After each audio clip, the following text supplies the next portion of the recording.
My ex-wife and her lawyer lover took everything in the most brutal, methodical divorce known to Manhattan. All 3 penthouses, the fleet of luxury cars, $20 million in liquid assets. They claimed it all. "You've lost, Alexander," she declared, her voice a low, triumphant purr as cold as the Siberian winter. The smile that followed, wide and devoid of a single flicker of remorse, is a vision seared into the very core of my soul, a constant, blinding white-hot source of rage. "You have nothing left, Alex," she finished, twisting the knife. And she was right. At the punishing age of 65, after 4 decades of non-stop, grinding work, I was broke, utterly humiliated, and abandoned by the people I had built my life to protect. I was left alone, spiritually and financially marooned in the city I had once ruled. But then, in the depths of my despair, I made one last desperate, futile effort to find some dignity, a shred of control. I went to close the old savings account belonging to my grandpa Alistair, a relic of the past that I genuinely believed contained perhaps $50 tops. I only kept it open as a sentimental gesture. The branch manager at the small, antique bank, a young woman with a nervous disposition, went utterly pale when she finally accessed the digitized records. "Sir, with all due respect, I think you need to see this. This account has been active and generating continuous, compounded interest since 1948. Her hand trembled as she swiveled the enormous, outdated monitor screen toward me, displaying the full statement. What I saw in that moment rendered me utterly, completely speechless. My mind, a fortress that had withstood decades of business warfare, simply failed to process the numbers, the zeros, the unbelievable total. But before I detail that earth-shattering moment, you must first understand who I was and what it cost to become that man. You need to grasp the sheer magnitude of everything I built, every memory I cherished, every single thing they conspired to steal from me. Because only then, when you fully comprehend the depth of the betrayal and the subsequent descent into ruin, will you understand why the astonishing balance I found in that forgotten bank account wasn't merely money. It was a direct, palpable intervention. It was divine justice. My name is Alexander, though everyone, for the better part of my career, simply called me Alex. I turned 65 this year, and for a solid 40 years, I constructed an enormous, sprawling financial empire from nothing but sheer nerve and endless cups of burnt diner coffee.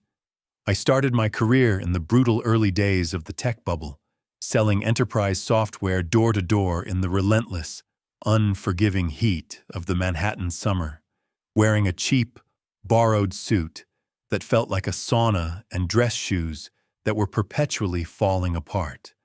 I often walked over 10 miles a day, knocked on more than 100 indifferent doors, and routinely endured 99 painful rejections. But that one solitary yes, that one client who saw past my sweat and my desperation and placed their trust in me, that was more precious than gold. I scrimped and saved, hoarding every single penny for 6 brutal years until I could finally afford to open my own small, cramped consultancy agency. Then came the true genius of my career. I invested heavily in commercial real estate in the nascent, often ignored sections of New York City, betting on overlooked neighborhoods before anyone else dared to. I bought up properties that established developers scornfully called trash and, with vision and relentless capital infusion, polished them into glittering, valuable jewels. By the time I celebrated my 50th birthday, I was the sole owner of 3 iconic penthouses in the most prestigious districts of Manhattan and the Hamptons.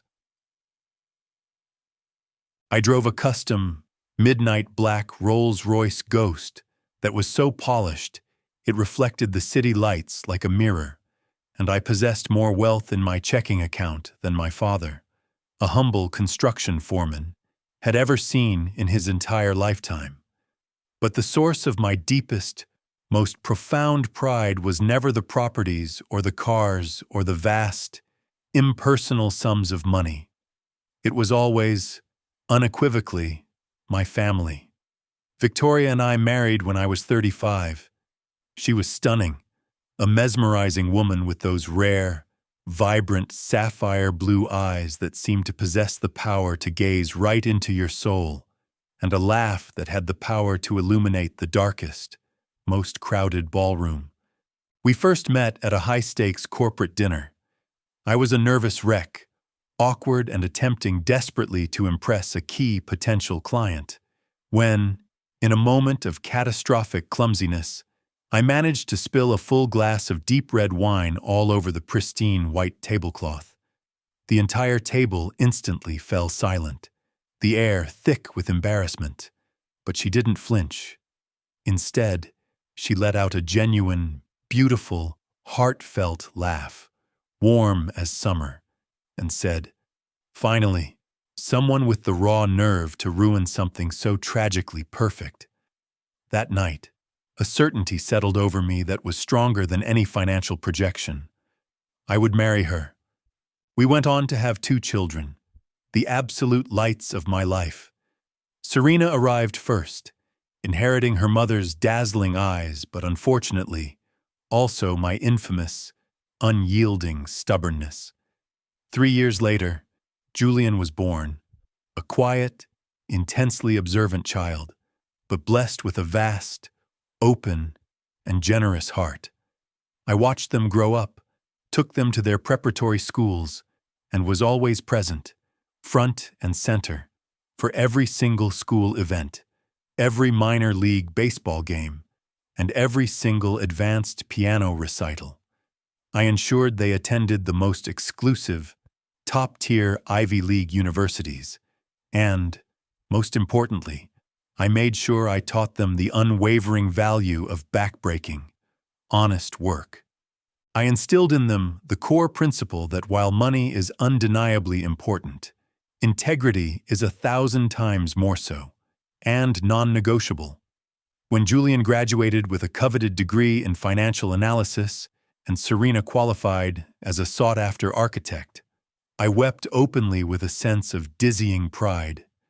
My entire life, every sacrifice, every extra 18-hour workday, every ounce of effort had culminated in that moment. It had all been worth it. Victoria and I celebrated our 35th wedding anniversary. 35 years sharing the same bed, the same morning routine, the same complex dreams, and the same quiet, shared history. Or so I had, with foolish certainty, believed. Something began to shift in our world approximately 2 years ago, a change so gradual, so frustratingly subtle, that I barely registered it at first. It started with small, easily dismissed things. She began coming home later than usual, always armed with the exact same, predictable excuse. Urgent, confidential meetings with her lawyer, Marcus Sterling, concerning some distant relatives' complex inheritance paperwork. "It's complicated, Alex," she would sigh dismissively, all while compulsively checking her phone. "Marcus says it could genuinely take months, maybe even years, to resolve this legal mess." Marcus Sterling, her lawyer, a man in his mid-40s, always unnervingly composed, with perfectly slicked back hair that looked sculpted, expensive, tailored Italian suits that screamed arrogance, and a smile that had the cold, unsettling sincerity of a used car salesman. I had the misfortune of meeting him only once at a charity dinner. He shook my hand far too aggressively and, with fake familiarity, called me friend an uncomfortably excessive number of times. Something deeply primal about the man set off loud, persistent alarm bells within me. But Victoria forcefully insisted he was, unequivocally, the most brilliant, most respected attorney in all of New York City. These supposed meetings grew rapidly more frequent. Twice a week, then 3 times, then, bafflingly, almost every single day. She began dressing with an unusual, calculated flair to go see him. Expensive new perfumes I'd never smelled. Sleek designer dresses I had no memory of ever purchasing for her. When I gently questioned her about the sudden, dramatic change in her wardrobe, she would simply laugh, a brittle, slightly defensive sound, and say, "Oh, Alex, are you finally getting paranoid in your old age? Can't a woman simply want to look good for once?" And in the face of all the mounting evidence, I desperately wanted to believe her. After 3.5 decades together, I desperately needed to believe that my wife wouldn't lie to me, that the colossal, magnificent structure of love we had so painstakingly built was strong enough to withstand any petty temptation. But love, I now know with absolute certainty, can sometimes be the most profound and most damaging form of blindness. And I, in my arrogant faith, was spectacularly blind. One unforgettable, ruinous night, I arrived home significantly earlier than anticipated. Victoria was expecting me back closer to 9:00 p.m., but I had unexpectedly closed a high-value deal with a dizzying speed and impulsively decided to surprise her with a reservation at her absolute favorite, secluded Italian restaurant. I walked quietly through the front door of our massive penthouse, my heavy keys making a quiet, familiar jingle against the marble entryway table. I heard her laughter, that distinctive, familiar sound, drifting from the direction of my private study.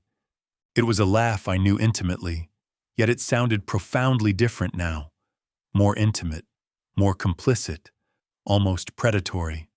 I crept silently closer, my breath shallow and controlled, and listened to her speaking softly on the phone. No, he doesn't suspect a thing. He's just a silly old fool who can only think about his antiquated business and his stupid properties. By the time that idiot figures it out, Marcus, it will all be unequivocally ours. There was a sickening silence, followed by that horrifying, knowing laugh once more. "I love you, Marcus. Just a little more patience, darling." The entire world outside the study seemed to stop rotating. My heart performed a sickening, eternal pause. My first, raw, visceral instinct was to crash through the door, to confront her, to unleash a terrifying, cleansing scream of betrayal. But some deeply buried instinct, perhaps a primal survival mechanism, perhaps the paralyzing fear of confirming the horrific words I had just absorbed, held me firmly back. I retreated silently, with the stealth of a phantom, slipped back out of the house, and drove my powerful car aimlessly through the endless, blinding neon canyons of the city for hours. The bright, relentless city lights blurred, streaked by the uncontrollable, burning tears of rage and anguish that streamed down my face. I couldn't stop them. 35 years of my most vital, energetic life had been willingly given to a woman who was, in that very moment, coldly and methodically conspiring to steal every single asset from me. That harrowing night, I checked into a cheap, nondescript motel on the city's outskirts. I simply couldn't physically return home.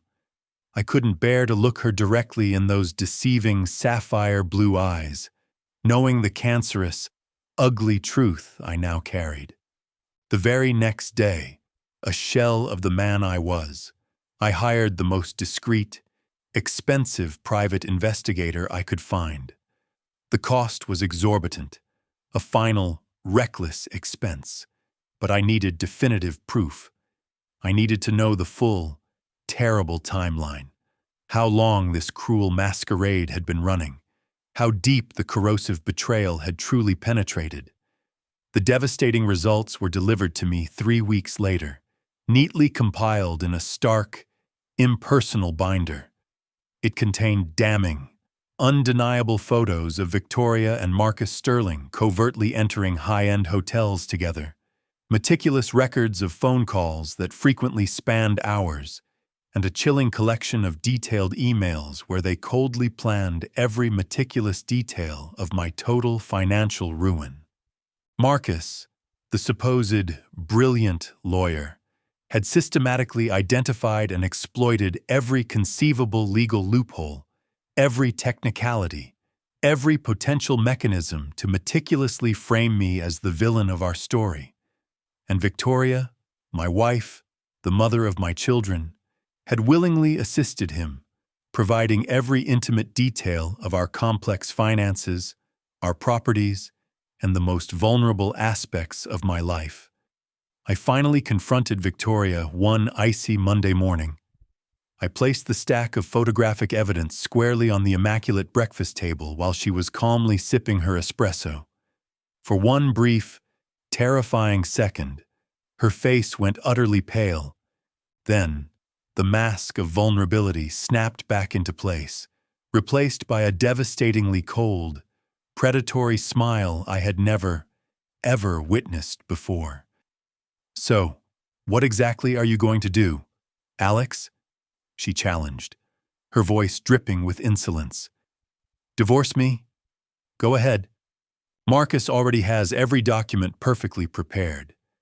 And with that final, arrogant line, the cold, terrifying truth slammed into me. She was right. The elaborate, deadly trap was already fully sprung. It was the absolute best, most vicious lawyer in New York City pitted against a 65-year-old man who, in his blind, old-fashioned faith, had naively trusted in the concept of genuine justice. I stood absolutely no chance. The official, acrimonious divorce proceedings commenced 3 short, brutal days after that conversation. Victoria immediately vacated the main penthouse that very afternoon, taking only one single, expensive suitcase, a masterful performance designed to make her look like the heartbroken victim in all of this. Our doormen and our nosy neighbors witnessed her departure, tears strategically welling in her blue eyes, playing the role of the unjustly abandoned wife to absolute perfection. I was left alone in that vast, echoing apartment, surrounded by a paralyzing silence and the mocking, judging ghosts of the family that no longer existed. The opulent walls seemed to silently condemn me. Every photograph of our once happy years became a cruel, relentless mockery. But the absolute worst part wasn't the pain of losing Victoria. The worst part was the calculated, brutal onslaught that followed. Marcus Sterling moved with the cold, unfeeling efficiency of a shark that has just scented blood in the water.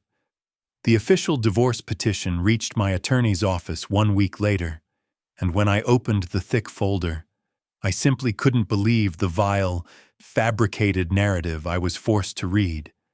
Victoria was accusing me of years of emotional and psychological abuse, financial control, and decades of mental manipulation.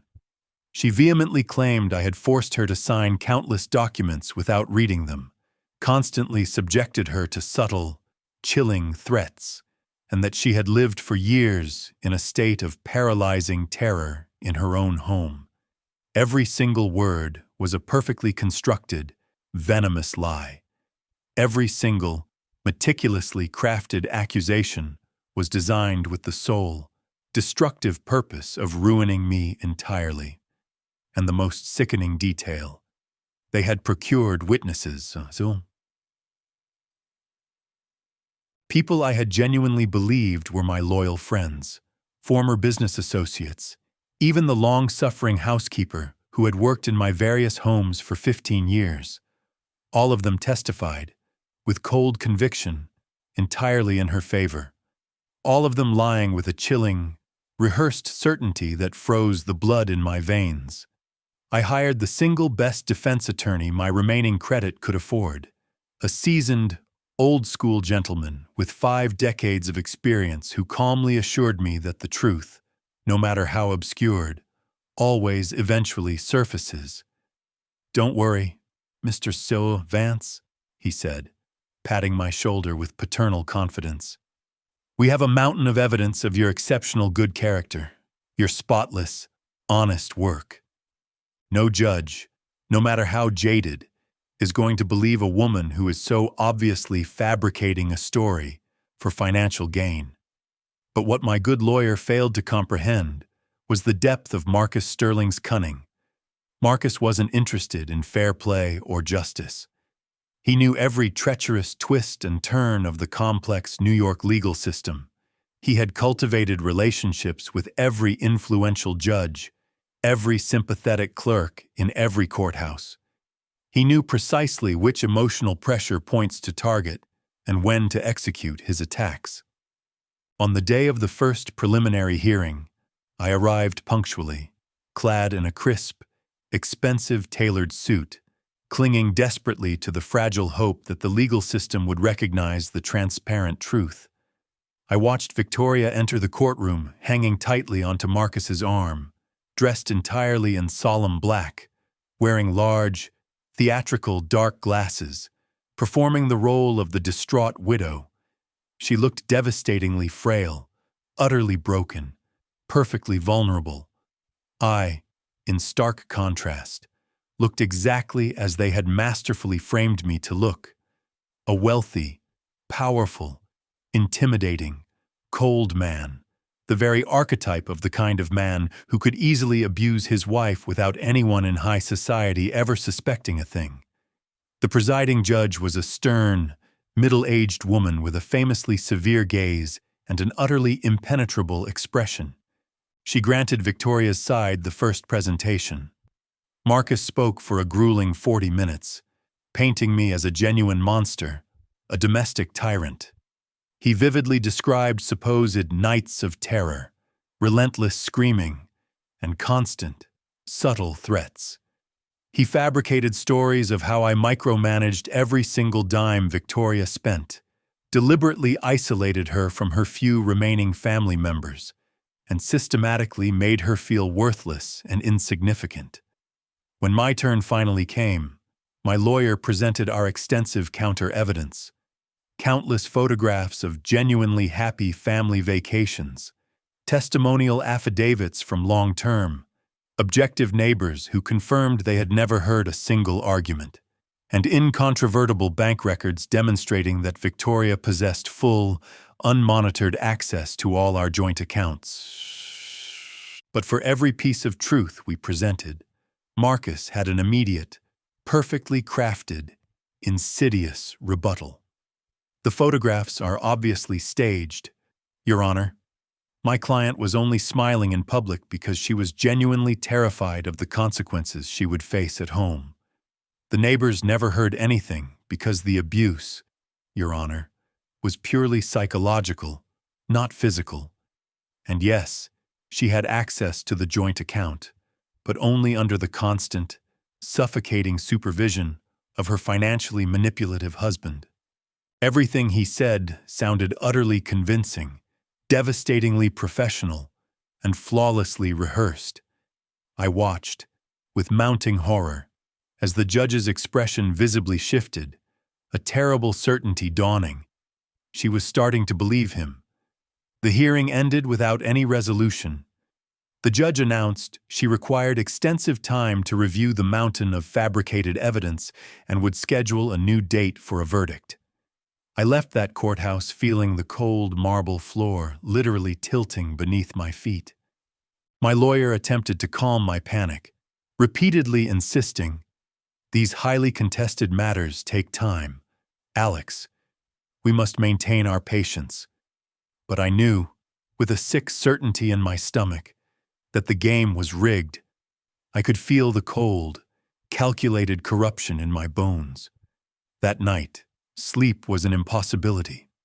I lay wide awake, staring blankly at the soaring ceiling of the master bedroom, desperately trying to comprehend how I had descended to this terrifying, absurd point, how my perfect, meticulously constructed life had somehow been transformed into this personal, inescapable nightmare. The subsequent weeks were a punishing, humiliating bureaucratic hell. More emergency hearings, more elaborately constructed lies, more paid-off, disloyal witnesses who claimed to have seen me behave aggressively toward my staff. Marcus went so far as to introduce a paid psychologist who diagnosed Victoria with a severe form of post-traumatic stress disorder, ostensibly caused by years of enduring my abuse. He produced expertly falsified medical records detailing doctor visits for chronic anxiety and crippling depression. Every single piece of evidence was a sickening masterpiece of deliberate legal manipulation and emotional blackmail. And all I could do, paralyzed and broken, was sit and watch as my hard-earned reputation, painstakingly constructed over 40 years of honest, unwavering work, crumbled entirely in a matter of weeks. But the moment that truly, permanently destroyed me came when Marcus filed his outrageous demand for the division of assets. He didn't merely ask for the standard half of our marital estate. He viciously demanded that Victoria be granted ownership of all 3 penthouses, claiming I had originally purchased them with the insidious, controlling intention of trapping her. He demanded I forfeit all the luxury vehicles, claiming Victoria desperately required safe, trauma-free transportation after the abuse I had subjected her to. And, most outrageously, he demanded full and immediate access to all our substantial bank accounts, $20 million in combined assets that we had accumulated over 35 years of shared life. He was asking for everything, absolutely everything, to be transferred solely to her. My lawyer dismissed the demand as absolutely ridiculous, assuring me that no judge in this jurisdiction would ever grant such an outlandish request. But he was catastrophically wrong, because Marcus Sterling still had a final, devastating ace hidden up his custom-tailored sleeve, an attack none of us had ever anticipated. At the very next, crucial hearing, he presented a series of documents that purportedly proved I had been deliberately diverting massive funds from my successful consultancy firm into private, personal offshore accounts, meticulously evading taxes for years. The documents appeared perfectly legitimate, complete with my forged signature and official-looking corporate seals, yet I had never, in my life, laid eyes on those treacherous papers. They were perfect, professional forgeries, so utterly convincing that even my own veteran lawyer momentarily doubted me. "Alex," he whispered, pulling me aside during a brief recess, his voice tight with genuine concern. "Is there anything at all, you haven't been entirely truthful about? Because if these documents are remotely real, we are facing colossal, catastrophic trouble." I swore to him on my life that I had never, ever engaged in anything remotely illegal, that I paid my considerable taxes with almost religious adherence, and that every single cent of my company's finances was scrupulously registered and documented. But Marcus had executed his destructive work with chilling perfection. The falsified tax documents looked so incontrovertibly real that the judge immediately ordered an emergency, full-scale investigation of my entire financial history. For 3 brutal months, external auditors meticulously reviewed every transaction, every single receipt, every bank movement from the last full decade of my life. And while they ultimately could not find a single instance of illegal activity, the crippling damage was already irrevocably done. My reputation was utterly destroyed. The local New York papers ran sensationalized front-page articles about the shamed businessman accused of massive tax fraud and domestic abuse. Clients immediately canceled their lucrative contracts. Longtime business partners suddenly stopped returning my desperate phone calls. My good name, which had once been a powerful key that opened every high-value door in the city, now slammed them shut with deafening finality. And then came the most profound and soul-crushing betrayal of all. Serena and Julian, my children, my beautiful babies whom I had adored and sacrificed everything for, sided entirely with their mother. Victoria had systematically poisoned their minds with elaborate, believable lies. She told them I had been an emotionally absent and financially controlling father, that she had been forced to endure years of silent suffering to protect them, and, in a horrifying display of self-serving loyalty, they believed her. Or perhaps they didn't truly believe the emotional rhetoric, but the intoxicating lure of 20 million spoke infinitely louder than the quiet, unbreakable bond of blood. Victoria promised them a substantial cut of the inheritance if they provided compelling, emotional testimony in her favor. And in a moment that tore my heart into irreparable pieces, they did exactly that. My daughter, Serena, the successful architect whose entire elite education I had fully funded, stood before the judge and coldly testified that I was emotionally distant and had never shown her genuine, unconditional love. My son, Julian, the financial analyst who, of all people, should have possessed the analytical acumen to understand transparent legal manipulation, declared under oath that he had witnessed signs of controlling, patriarchal behavior throughout his entire childhood. Their cold, rehearsed words sliced through me like razor-sharp knives. Every single lie they uttered was a direct, calculated stab to the heart. The final, conclusive hearing arrived on a relentlessly gray Friday in late November. The entire sky was blanketed with dark, oppressive clouds, as if the very universe knew and mourned the tragedy that was about to unfold. The courtroom was packed solid. Victoria and Marcus sat opposite me, their faces barely concealing their smug, imminent triumph. My children were seated in the front row, conspicuously avoiding any eye contact with me. My lawyer sat silently next to me, his file folder feeling tragically thin compared to the mountainous stack of deceptive documents Marcus had so expertly compiled. The judge entered the room and we all stood respectfully.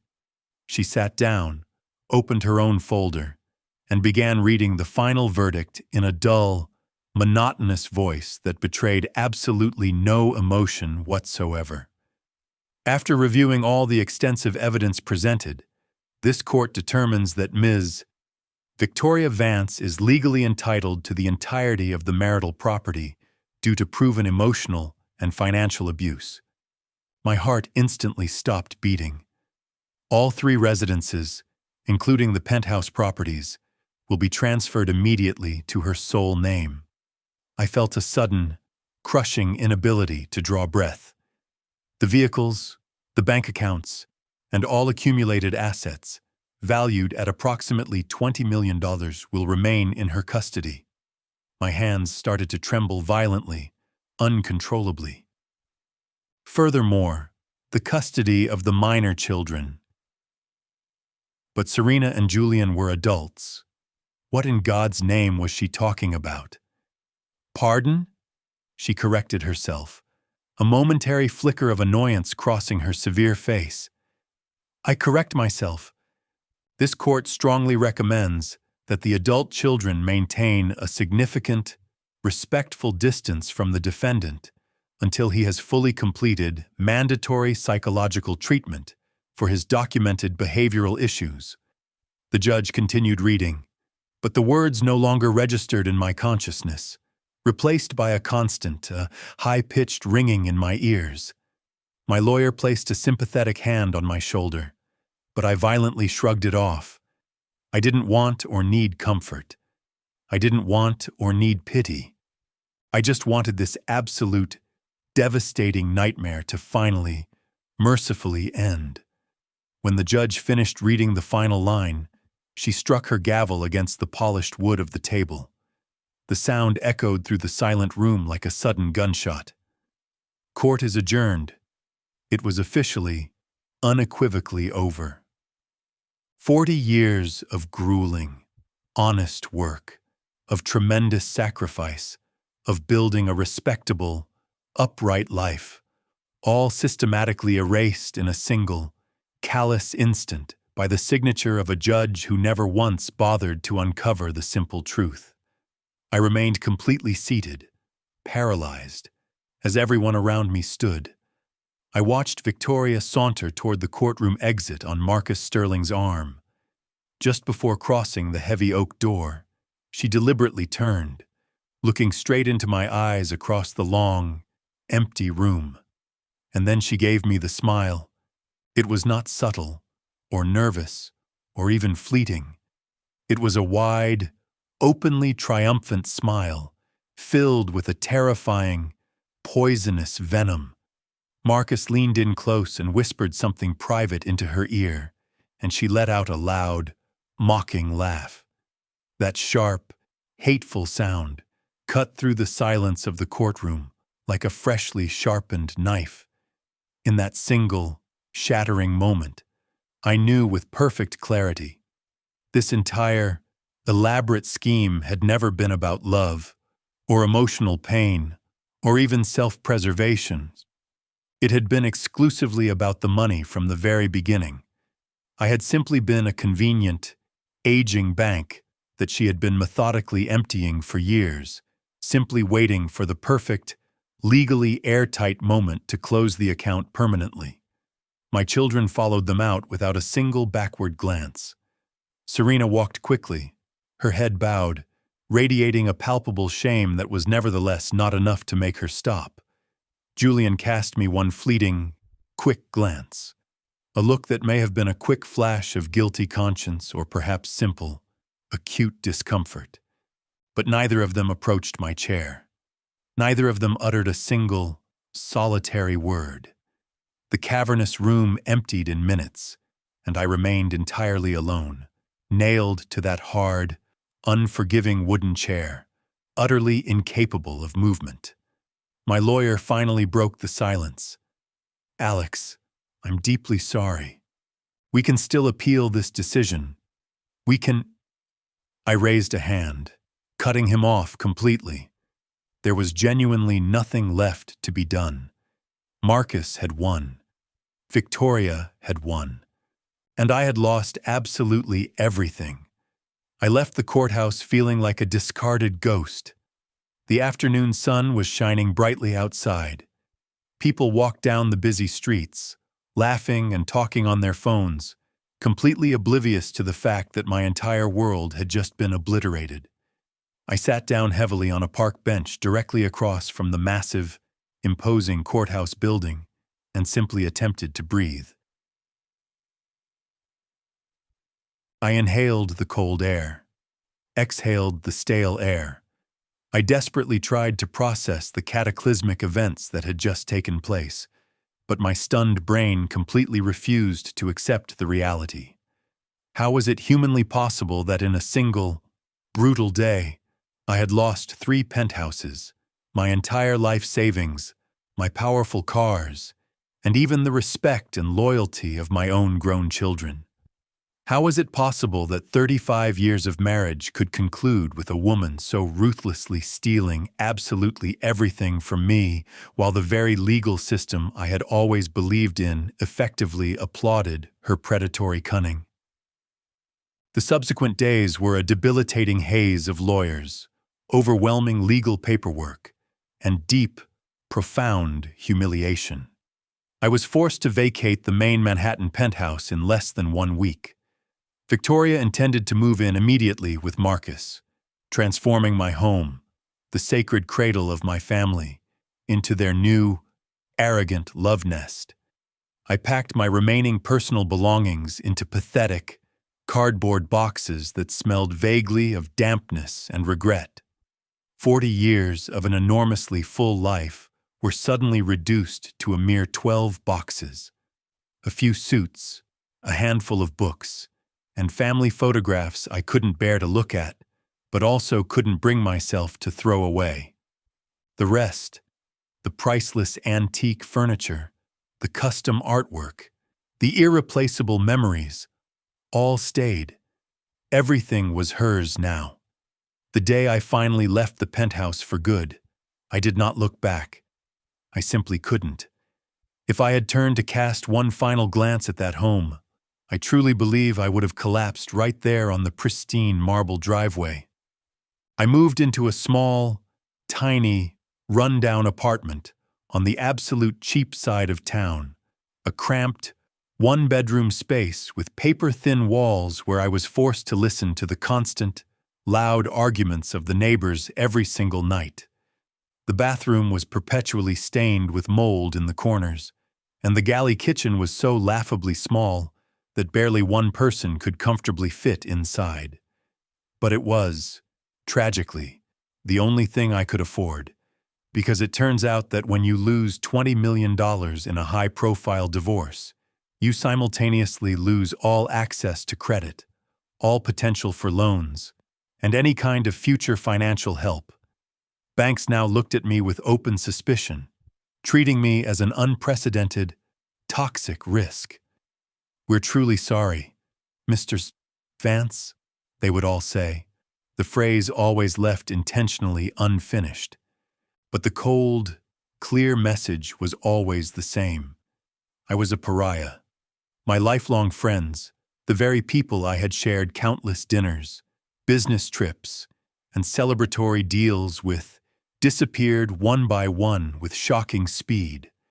At first, they would call, sending brief, empty messages saying they deeply regretted what had happened. But when I, a broken man, finally reached out for actual help, when I desperately needed work or just a sympathetic ear, the excuses began, a steady stream of cowardly deflection. "I'm truly swamped right now, Alex. It's just not a good time, old friend. Victoria is very close friends with my wife.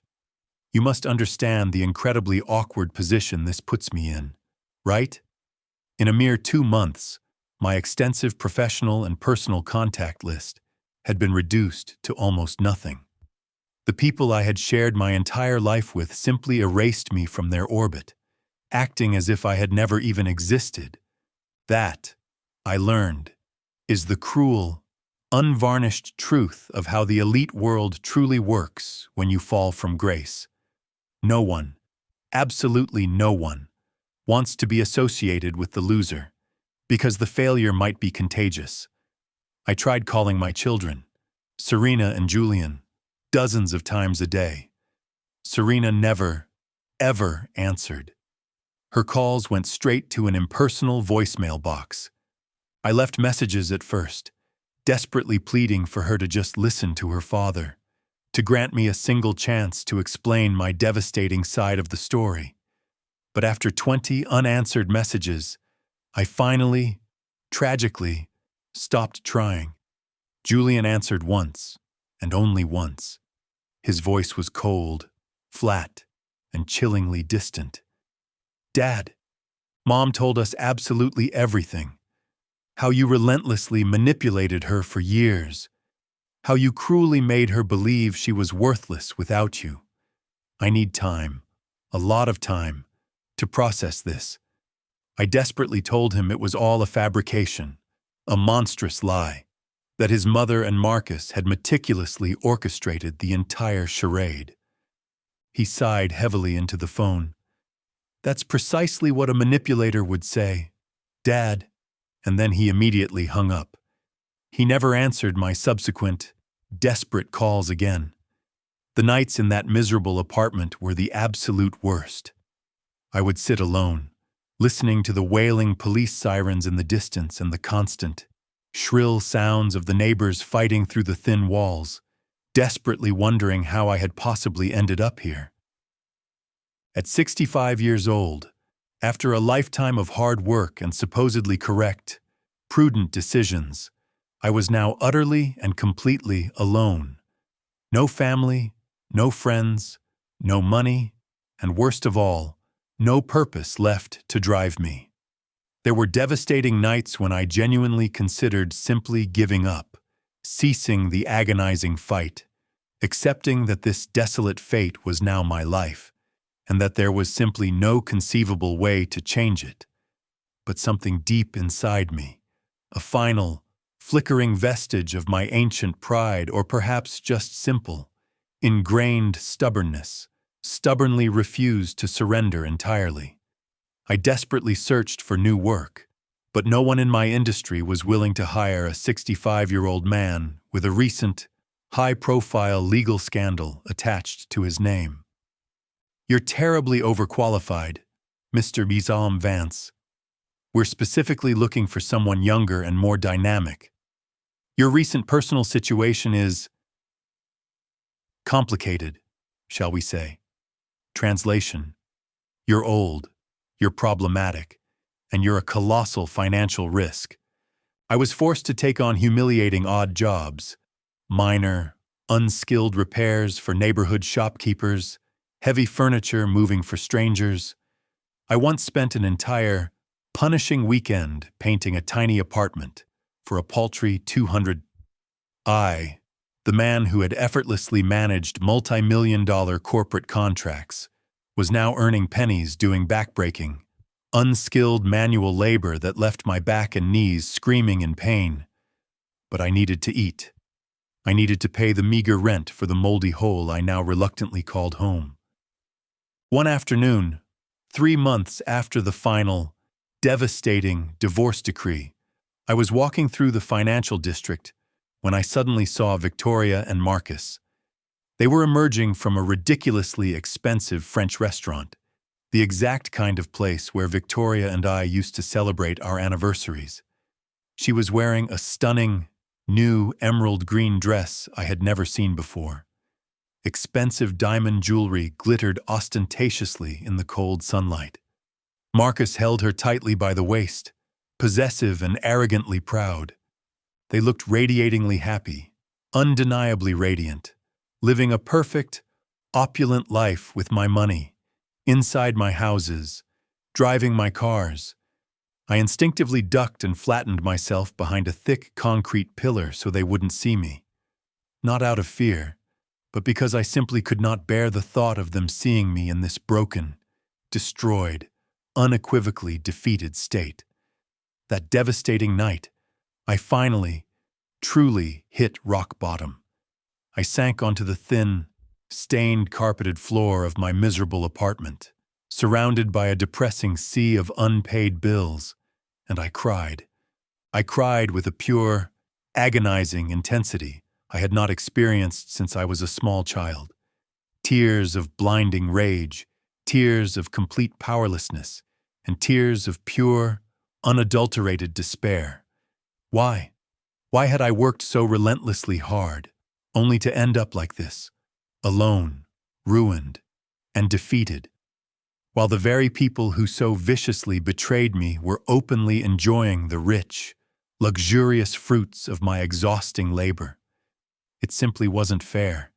None of this was fair. But I learned a cruel, fundamental lesson that night. Justice is not some inevitable, kindly gift the world simply owes you. It is a terrifying, primal thing that you must fight, sacrifice, and ultimately achieve for yourself. The very next day, while mindlessly organizing the meager personal belongings I had managed to save, I found an old, heavy wooden box buried deep at the bottom of the closet. It was clearly marked with the elegant, looping initials of my beloved Grandpa Alistair.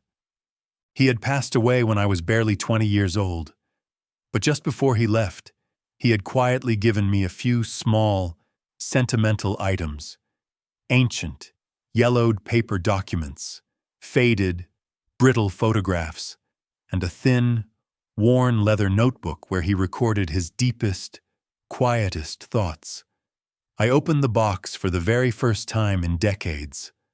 A dry, faintly sweet smell of aged paper and forgotten cedar immediately hit me, a nostalgic scent that instantly transported me back to the dusty attic of my childhood. Inside, beneath a few loose, meaningless documents, lay a faded, sepia-toned photograph of my grandfather, Alistair, and my grandmother on their wedding day. They looked impossibly young, filled with a radiant, almost defiant hope against the backdrop of a post-war America. And beneath that cherished photograph, tucked away like a misplaced secret, I found something I had completely, dangerously forgotten. A small, faded green bank passbook, its paper corners softly curled and softened by the sheer weight of time. I opened it carefully, a strange, hesitant curiosity momentarily overwhelming the crushing weight of my despair. It was an ordinary savings account from the First National Trust, a bank that had long ago been swallowed and renamed by a corporate giant, which my grandpa Alistair had opened in 1948. I meticulously traced the numbers, handwritten in the faded blue ink of a vanished era. The very last recorded deposit, a meager sum, was $50, entered in 1952. After that entry, there was nothing. The account had been completely dormant, forgotten for over 70 years.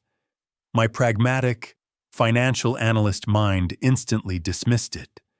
It must be closed by now, or deemed utterly inactive. It was a beautiful, sentimental ghost of a forgotten $50. But then, a tiny, defiant spark of curiosity ignited in my brain, a flicker of light piercing the suffocating darkness of my absolute despair. What if, against all logic and banking protocol, the account still somehow existed?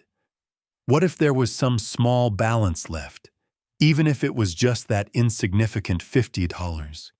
It wouldn't magically solve my overwhelming problems, but in my current, humiliating situation, 50 meant food for an entire week, a desperate, temporary reprieve from the constant, gnawing anxiety. I decided, with a weary sigh, that I had to go to the bank the very next day. I had nothing left to lose, not even dignity. The First National Trust, now a small, forgotten division of a behemoth financial chain, still existed. The nearest remaining branch, however, was a 40-minute bus ride from my miserable, cramped apartment.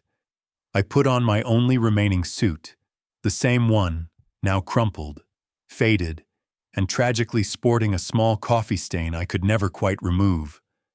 I had worn to the disastrous, humiliating divorce trial.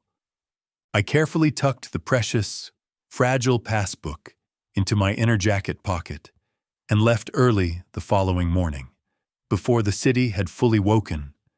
The bus ride was long, tedious, and depressingly crowded, packed shoulder to shoulder with tired, silent people heading to jobs they clearly hated.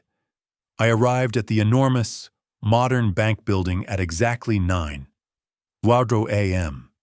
It was all towering glass and cold steel, a blinding, impersonal monument to wealth, completely alien to the dusty, wood-paneled branches I remembered from my youth. I walked nervously inside, the small, faded passbook tightly clasped in my sweaty hand. The sharp-looking receptionist greeted me with that overly polished, professional smile reserved for those they instantly assume are insignificant clients. "How may I assist you today?" she asked, her voice entirely devoid of warmth. I showed her the fragile passbook. "I need to verify if this account still exists." She took the book gingerly, frowning deeply at the ancient date, and with a weary sigh, asked me to wait. I sank into one of those impossibly uncomfortable chairs in the huge, impersonal waiting room, surrounded by other clients conducting major, important business while I, the once powerful Alexander Vance, was chasing a monetary ghost from 1948. 20 long minutes passed, then 30. My internal conviction wavered. I began to feel the familiar, sickening pull of self-pity, convinced I had just wasted my precious time and limited bus fare. But then, a quiet, older man appeared, perhaps in his late 60s, with thick, serious glasses and a perfectly tailored gray suit. "Mr. Vance?" he inquired, his voice low but precise. I stood up immediately. "Yes, I'm Joseph, the manager of this branch. Would you please accompany me back to my private office?" There was an unusual, subtle tension in his tone that instantly put me on edge. He didn't sound like a man who was about to tell me the account was officially closed. He sounded like a man who had just seen something he was professionally, completely unprepared for. We walked in tense silence down a long, immaculate marble-floored hallway to his spacious, corner office. He carefully closed the heavy door behind us and gestured for me to take the plush leather chair.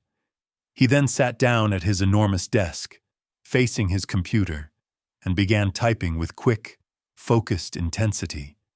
His face, usually a picture of professional composure, was strikingly pale. "Mr. Vance?" he said finally, without looking up, his voice barely a whisper. "Do you have any reliable identification that proves your direct relationship with Alexander Vance?" I immediately pulled out my driver's license and a copy of my birth certificate.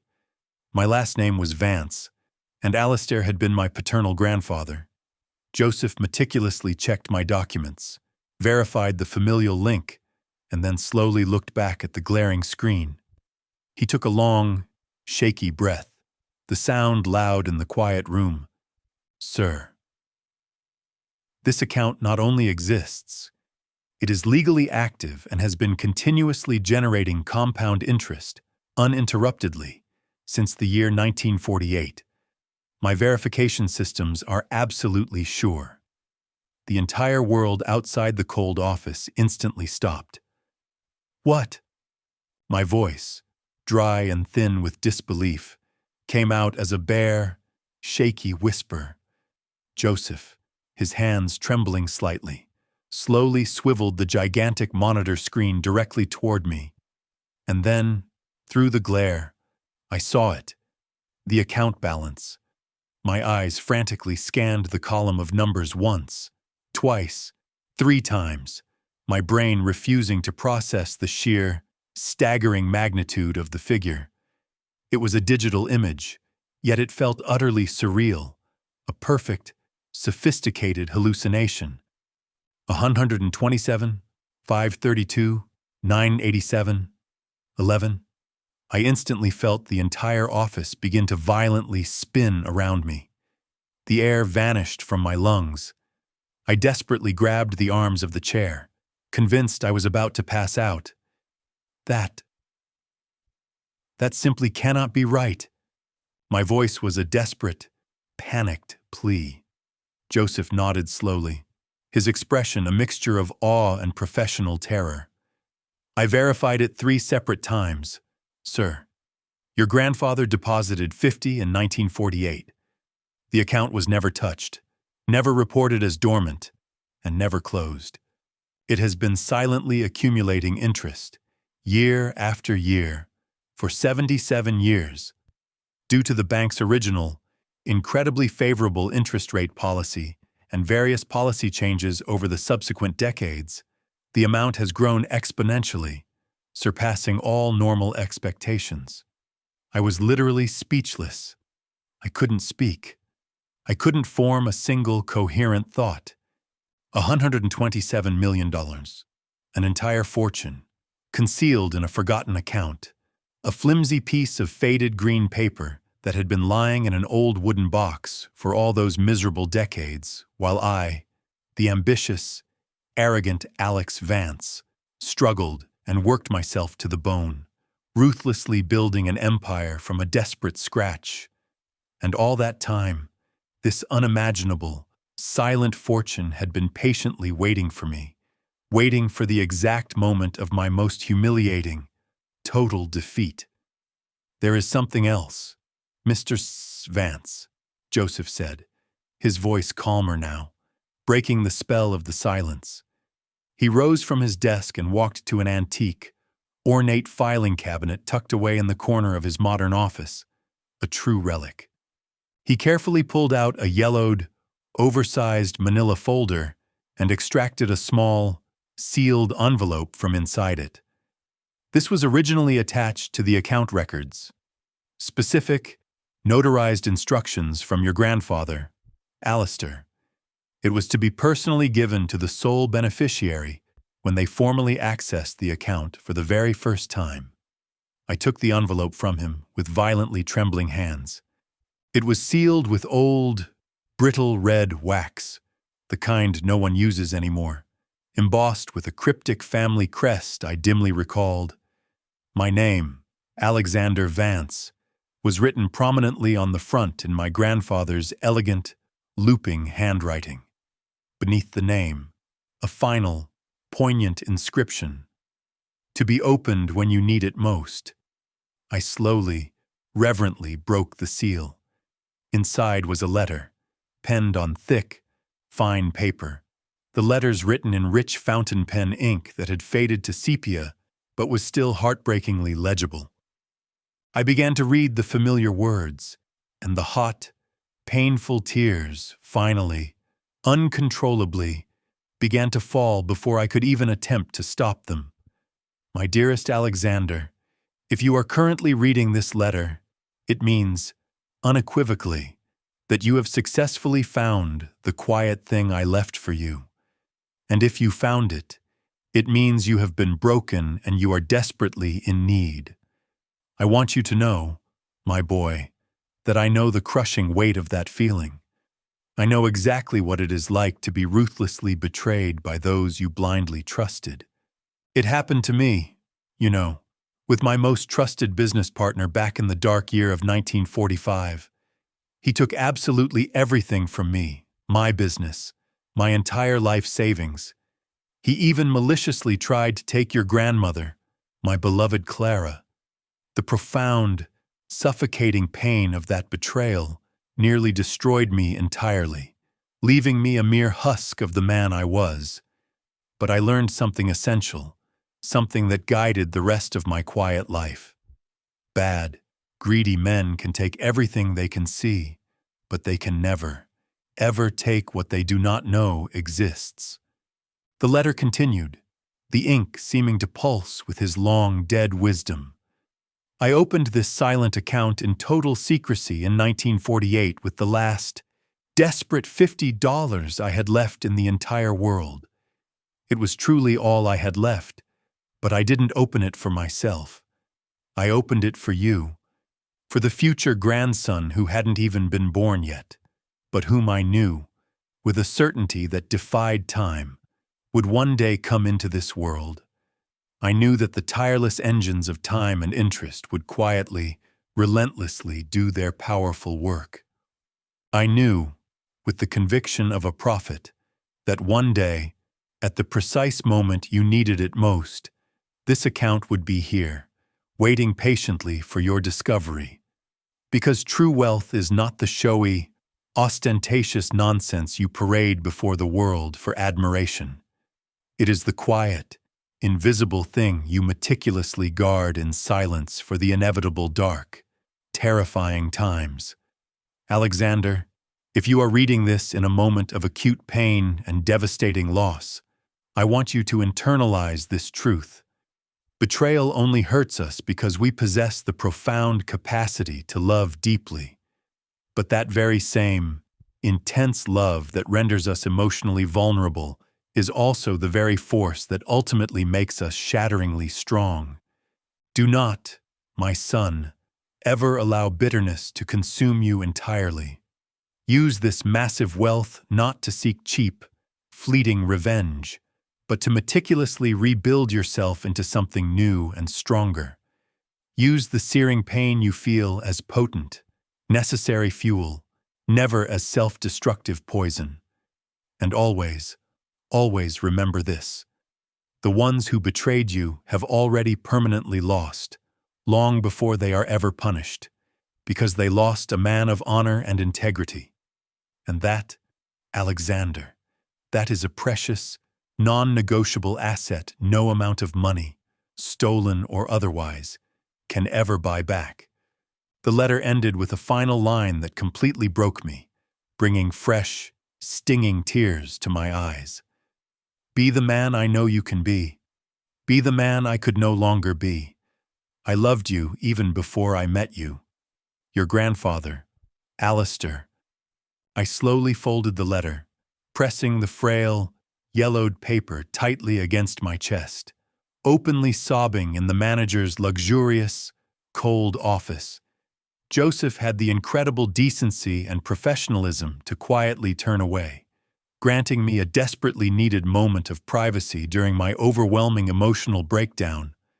My grandfather, a humble man, had somehow foreseen everything, as if he possessed a terrifying clarity, a vision that one day I, his successful, powerful grandson, would also be betrayed and financially ruined.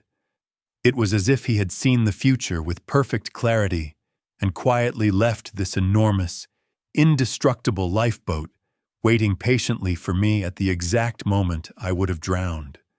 Joseph waited, patiently and silently, until I finally managed to compose myself.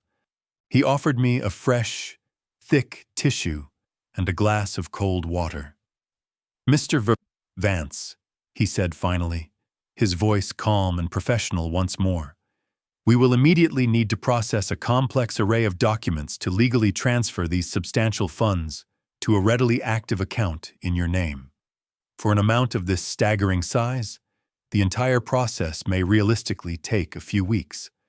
I would also strongly recommend that you immediately hire a professional, experienced financial advisor and, almost certainly, a high-level attorney to expertly handle the critical legal and tax aspects." An attorney. The very word triggered a bitter, cynical smile on my lips. I had just suffered enough at the hands of one corrupt, greedy attorney, but Joseph was undeniably right. I absolutely needed to protect this unexpected gift.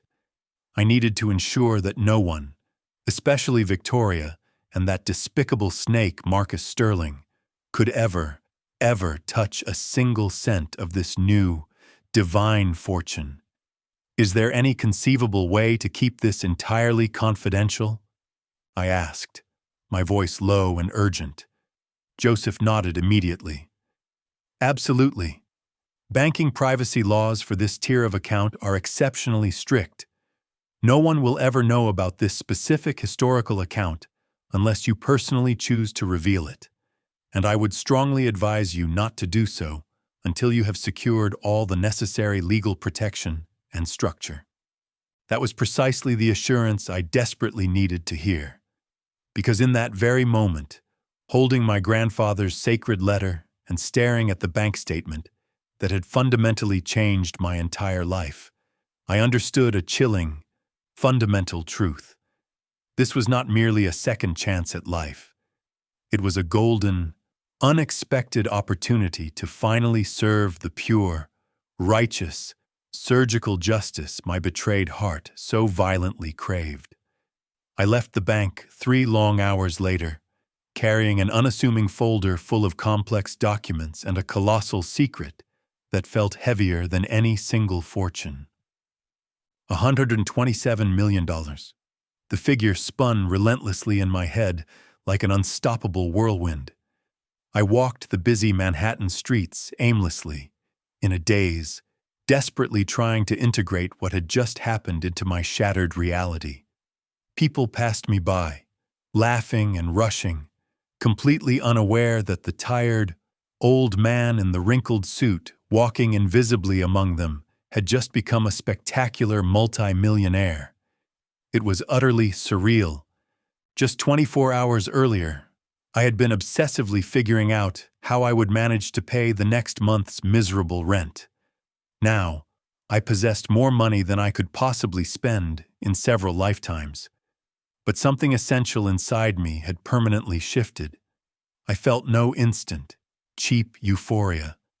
I felt no impulsive urge to celebrate wildly or go on a spending spree. I felt something far deeper, far colder, and far more powerful. I felt clarity. For the very first time in months, my mind was absolutely, surgically clear. And in that terrifying clarity, I understood with chilling precision exactly what I had to do. Victoria and Marcus had taken everything from me because they arrogantly believed I had nothing left to lose, leaving me dead in the water.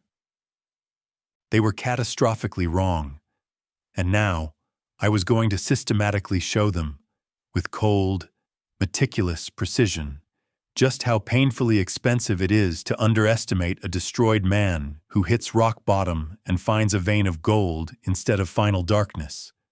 The first, immediate action I took was to move, not to an ostentatious, easily traceable mansion or a gleaming new luxury penthouse that would have instantly drawn unwanted attention. I relocated to a modest, but impeccably respectable, 3-bedroom apartment in a quiet, utterly unremarkable neighborhood far from the old family haunts. It was clean, had excellent natural light, and possessed nothing whatsoever that screamed new money or sudden fortune. I bought simple, sturdy furniture, a new wardrobe of normal, respectable clothes, and consciously kept my old, tired car, as the most profound lesson I had learned from my grandpa Alistair was this: true, strategic wealth is always invisible, and I desperately needed to be utterly invisible while I meticulously prepared my next, devastating move. I immediately hired an attorney, but not just any attorney plucked from the phone book. I researched relentlessly for 6 grueling weeks until I identified and retained the absolute best specialist in high-level legal fraud and professional malpractice in the entire state. A formidable, uncompromising man named Robert Bob Kingsley. He possessed an impeccable reputation, a chilling 92% success rate in cases prosecuted against corrupt, high-profile lawyers, and a reputation for being absolutely ruthless. He was exceptionally expensive, charging a staggering $1,500 an hour. But now, finally, I could afford him without blinking.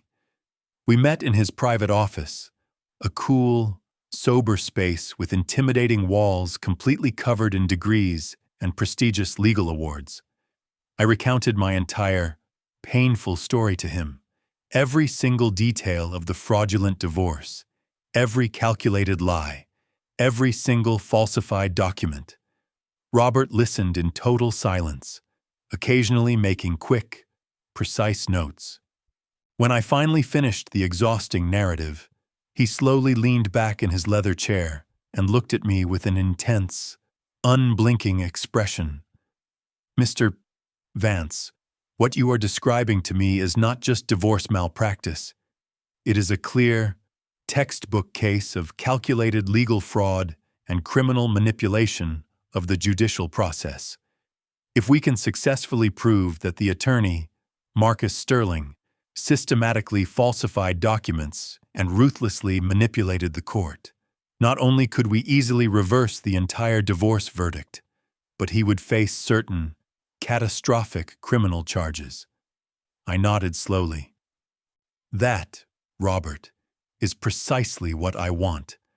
But I need this entire operation to be executed quietly, with surgical precision. No one, absolutely no one, can know I have access to significant financial resources until the precise, optimal moment." Robert offered a small, cold, professional smile for the very first time. "I understand your tactical necessity perfectly, Mr.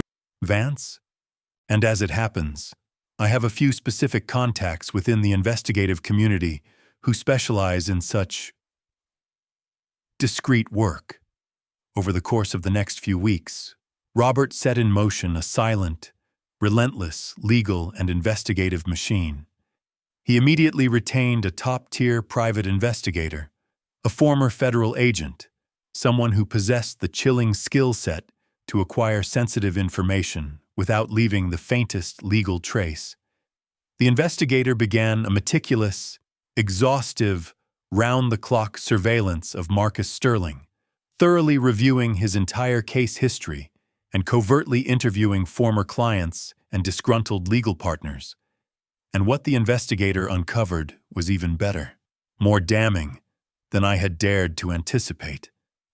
It turned out that I was not, in fact, Marcus's only unsuspecting victim. Over the last decade, he had systematically manipulated and defrauded at least 8 other high-asset divorce cases using nearly identical, calculated tactics, expertly falsified documents, systematically paid off witnesses, and elaborately fabricated evidence designed to secure his client and himself total victory. He had always managed to get away with his crimes because his victims invariably ended up so financially and emotionally destroyed that they lacked the necessary financial or psychological resources to launch a viable counterattack. But we possessed the immense resources now, and far more importantly, we possessed infinite patience and rage. The investigator began compiling chilling testimonies from those other victims. Some immediately agreed to speak out when they were informed that someone was finally, seriously coming after Marcus. Others were initially paralyzed by fear and residual trauma. But with time, and Robert's professional guarantee of ironclad legal protection, they slowly, reluctantly began to open up, their stories a chorus of calculated abuse. We also uncovered something equally damning about Victoria.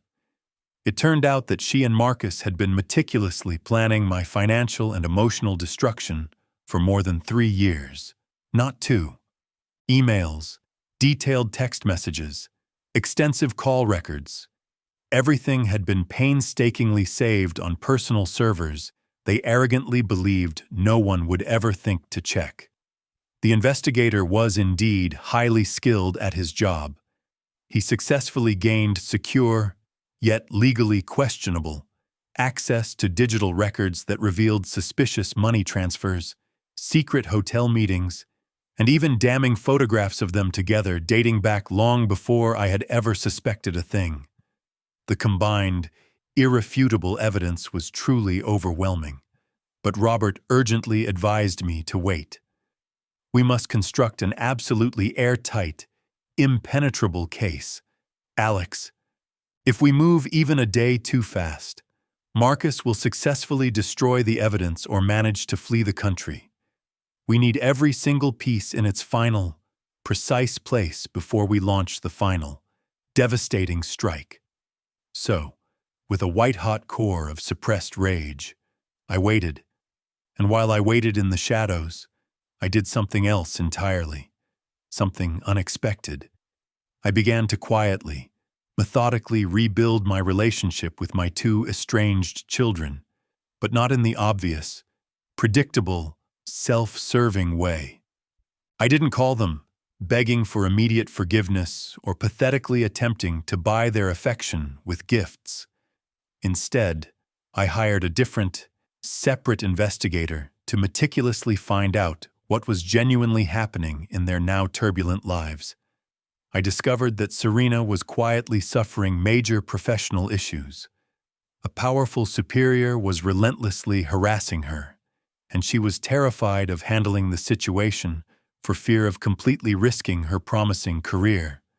Julian, my son, had foolishly invested heavily in a new, failing tech business and was now desperately sinking under an overwhelming load of debt he could not possibly pay off.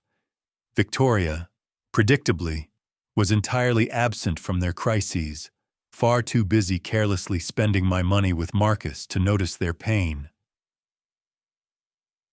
So, with a cold, strategic calculation that belied my paternal love, I did something they would never, ever expect.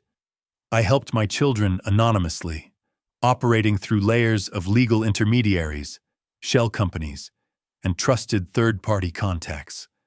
I ensured that Serena's superior was quietly placed under internal investigation and was subsequently, ignominiously fired. It was surprisingly easy.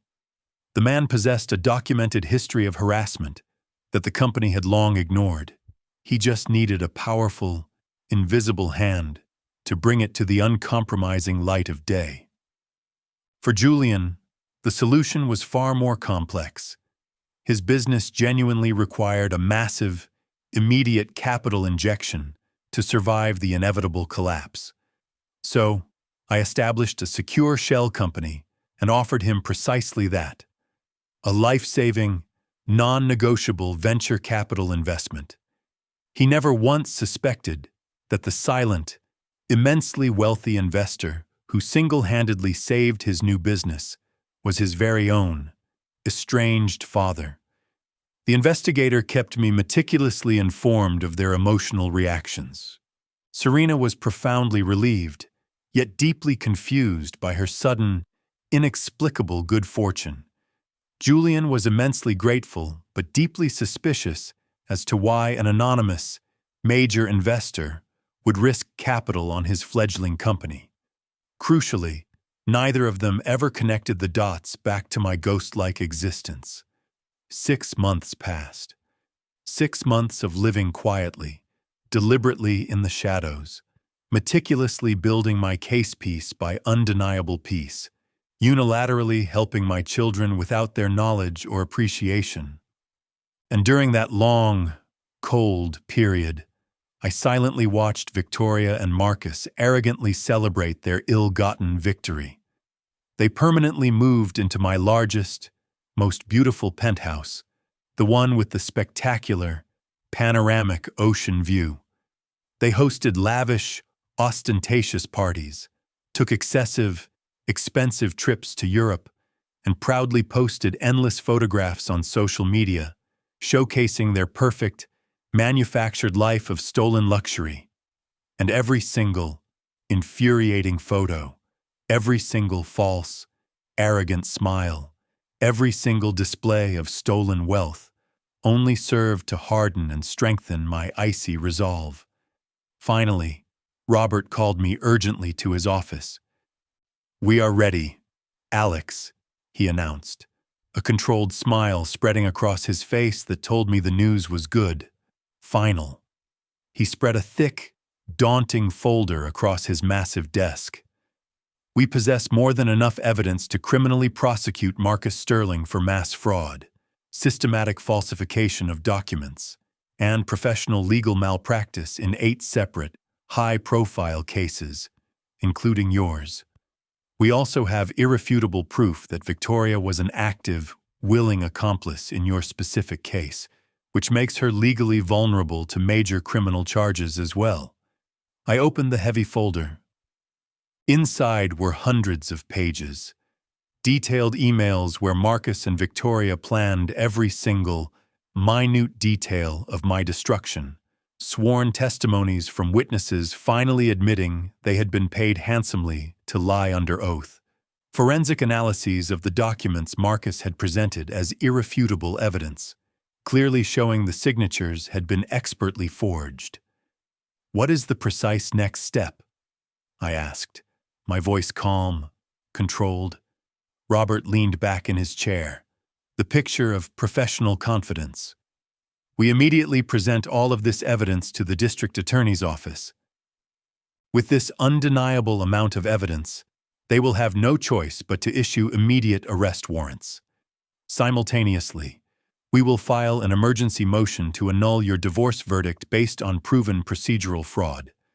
The judge will be legally required to grant a special hearing. And when that inevitable hearing occurs, everything they fraudulently took from you will be legally returned. The penthouses, the vehicles, the entire $20 million, everything." I smiled for the very first time in almost an entire year. It was a cold, hard smile, but one of deep, true satisfaction. "How long will the process take?" Robert glanced efficiently at his calendar. "If we move with immediate, maximum speed, We could have the arrest warrants in our hands in less than 2 weeks. The hearing to annul the divorce would follow approximately 1 month later. "Let's do it," I said, my voice heavy with finality. And so, the inevitable end began. Robert personally presented all the explosive evidence to the district attorney's office on a quiet Monday morning. By Wednesday afternoon, the DA had thoroughly reviewed the entire case and was reportedly horrified by the shocking level of systematic corruption. But this is genuinely one of the most severe malpractice cases I have ever seen in my career. He reportedly told Robert, "We are going to proceed with major criminal charges immediately." The arrest warrants for both Marcus Sterling and Victoria Vance were officially issued the following Friday.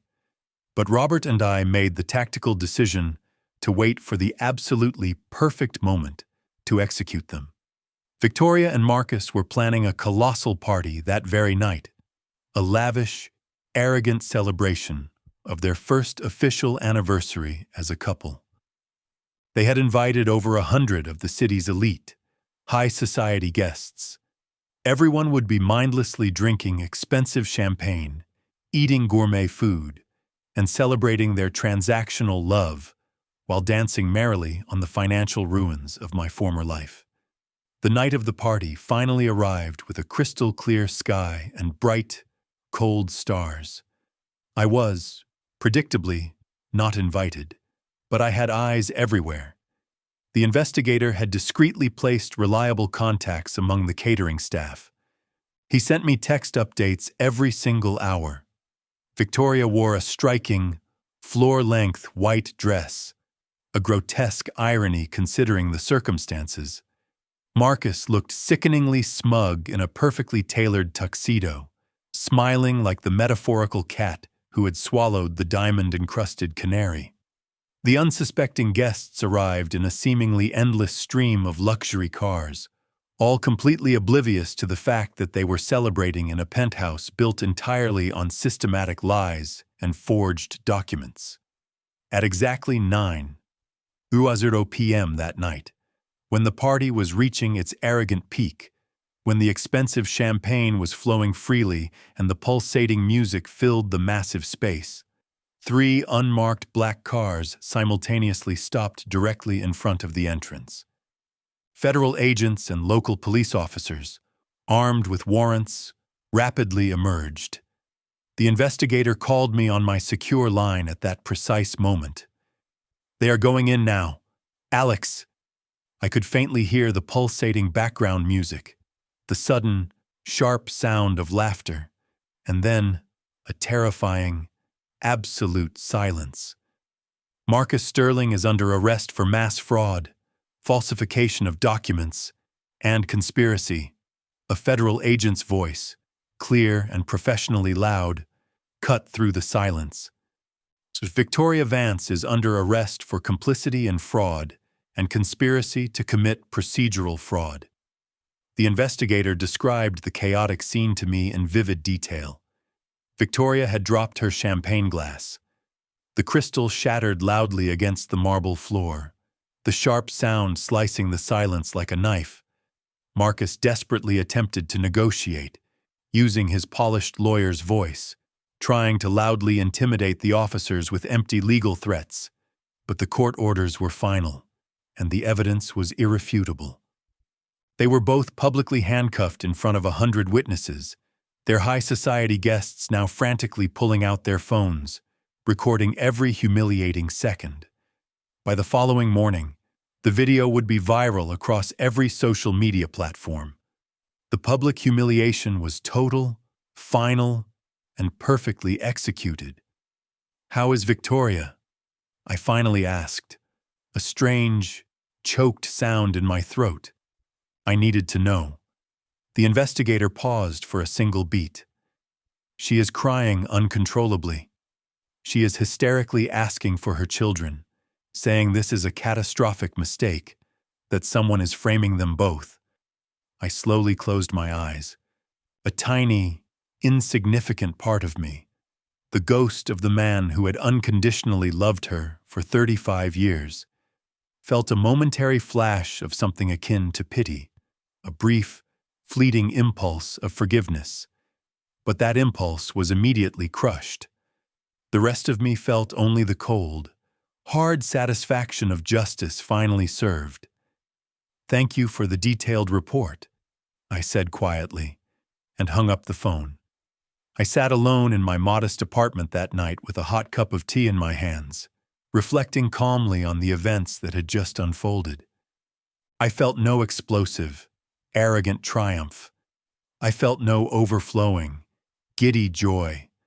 I felt a profound peace, a deep-seated tranquility that comes only from knowing that the universe, though slow and often agonizing, eventually balances the scales of moral justice. My grandpa Alistair was absolutely right. The ones who so ruthlessly betrayed me had already permanently lost long before the police arrived to arrest them, because they had completely lost their fundamental integrity, their basic humanity, their absolute ability to look at themselves in a mirror without suffocating shame. The very next day, the Manhattan newspapers exploded with the sensational news. "Prominent attorney arrested for mass fraud," screamed one headline. The articles meticulously detailed years of systematic legal manipulation, scores of financially destroyed victims, and numerous ruined lives. My personal case was prominently featured as one of the most egregious, atrocious examples of his crimes. Online comments were brutal, unforgiving. The same high society people who had once admired Marcus now universally despised him. Victoria was scathingly described as his cold, calculating accomplice. The very people who had attended their lavish party were now posting messages of furious indignation, conveniently forgetting they had been drinking champagne in a house bought entirely with stolen money. Robert called me late that afternoon. "The final hearing to annul the divorce is scheduled for 3 weeks from now. With the criminal arrests and all the overwhelming evidence we possess, it is virtually a done deal, Alex. You will legally get everything back." I thanked him sincerely for his masterful work and hung up the phone. But recovering my material possessions, the houses, the cars, the money, was suddenly no longer my absolute priority. There was something infinitely more important, something spiritual, I desperately needed to recover. My children. That very night, Serena finally called me. It was the first time I had heard her voice, raw and unadulterated, in almost an entire year. She was sobbing hysterically. "Dad, I saw the news. I simply didn't know. Mom told us so many cruel things, and we believed her." Her voice completely broke down. I didn't interrupt her. I let her cry freely. I let her process the terrible, overwhelming shame.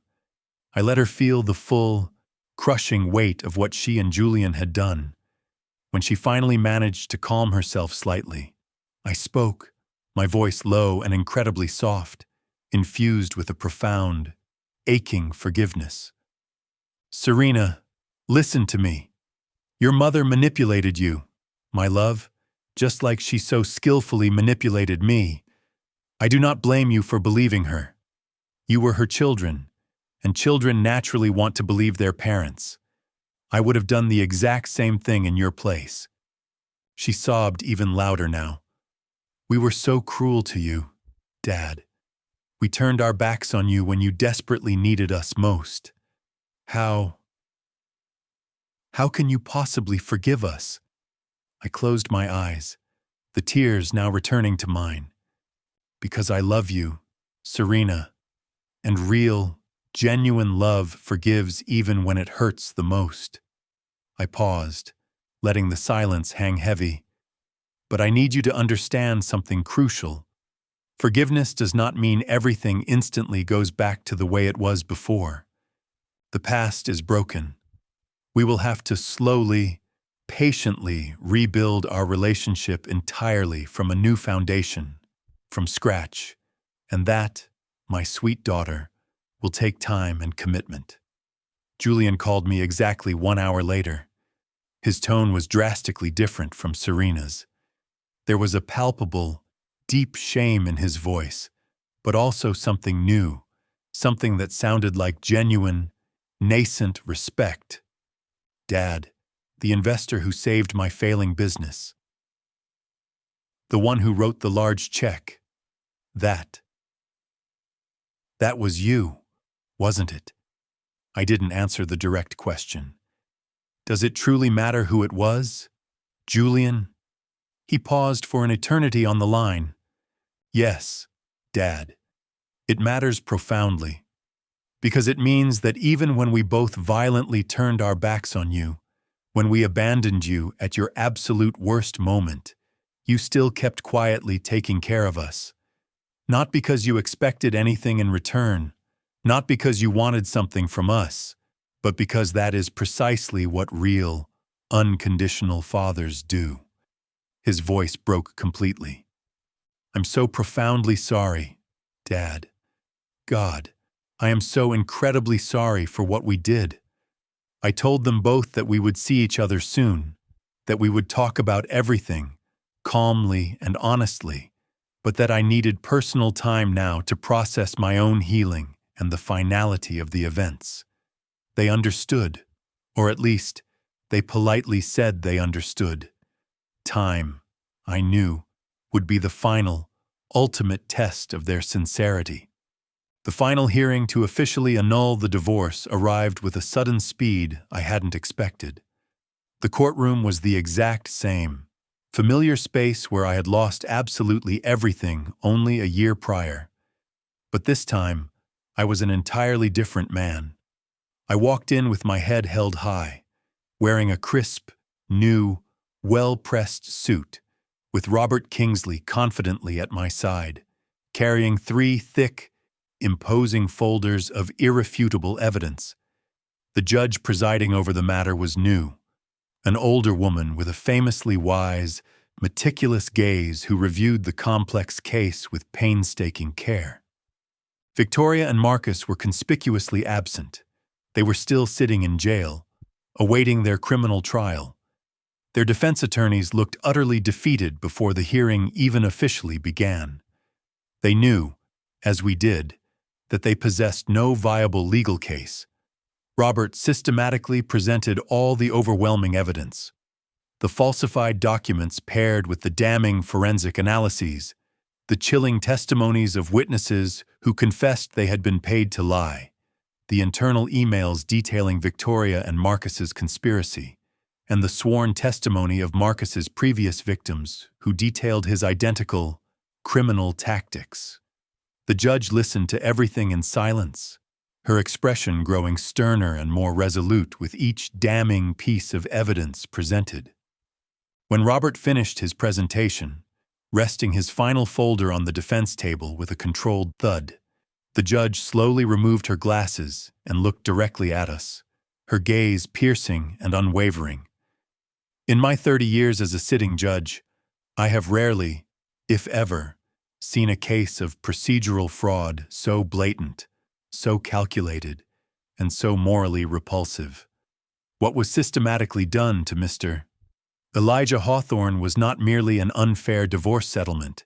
It was a systematic, criminal robbery, meticulously orchestrated through the malignant manipulation of this nation's legal system. She paused, letting the immense, terrifying weight of her final words resonate through the silent courtroom. Therefore, this court annuls the divorce in its entirety. All marital property, all shared assets, and all custody agreements, already nominal, given the age of the children, are hereby declared immediately null and void. Furthermore, I order a complete, non-negotiable investigation into the conduct of the judge who presided over the original case for possible complicity, or, at the very least, gross and inexcusable negligence. The gavel struck the mahogany table with a sharp, echoing crack. The sound this time was completely different. It was not the deafening, final sound of my world collapsing into ash. It was the powerful, redemptive sound of justice finally, decisively being served.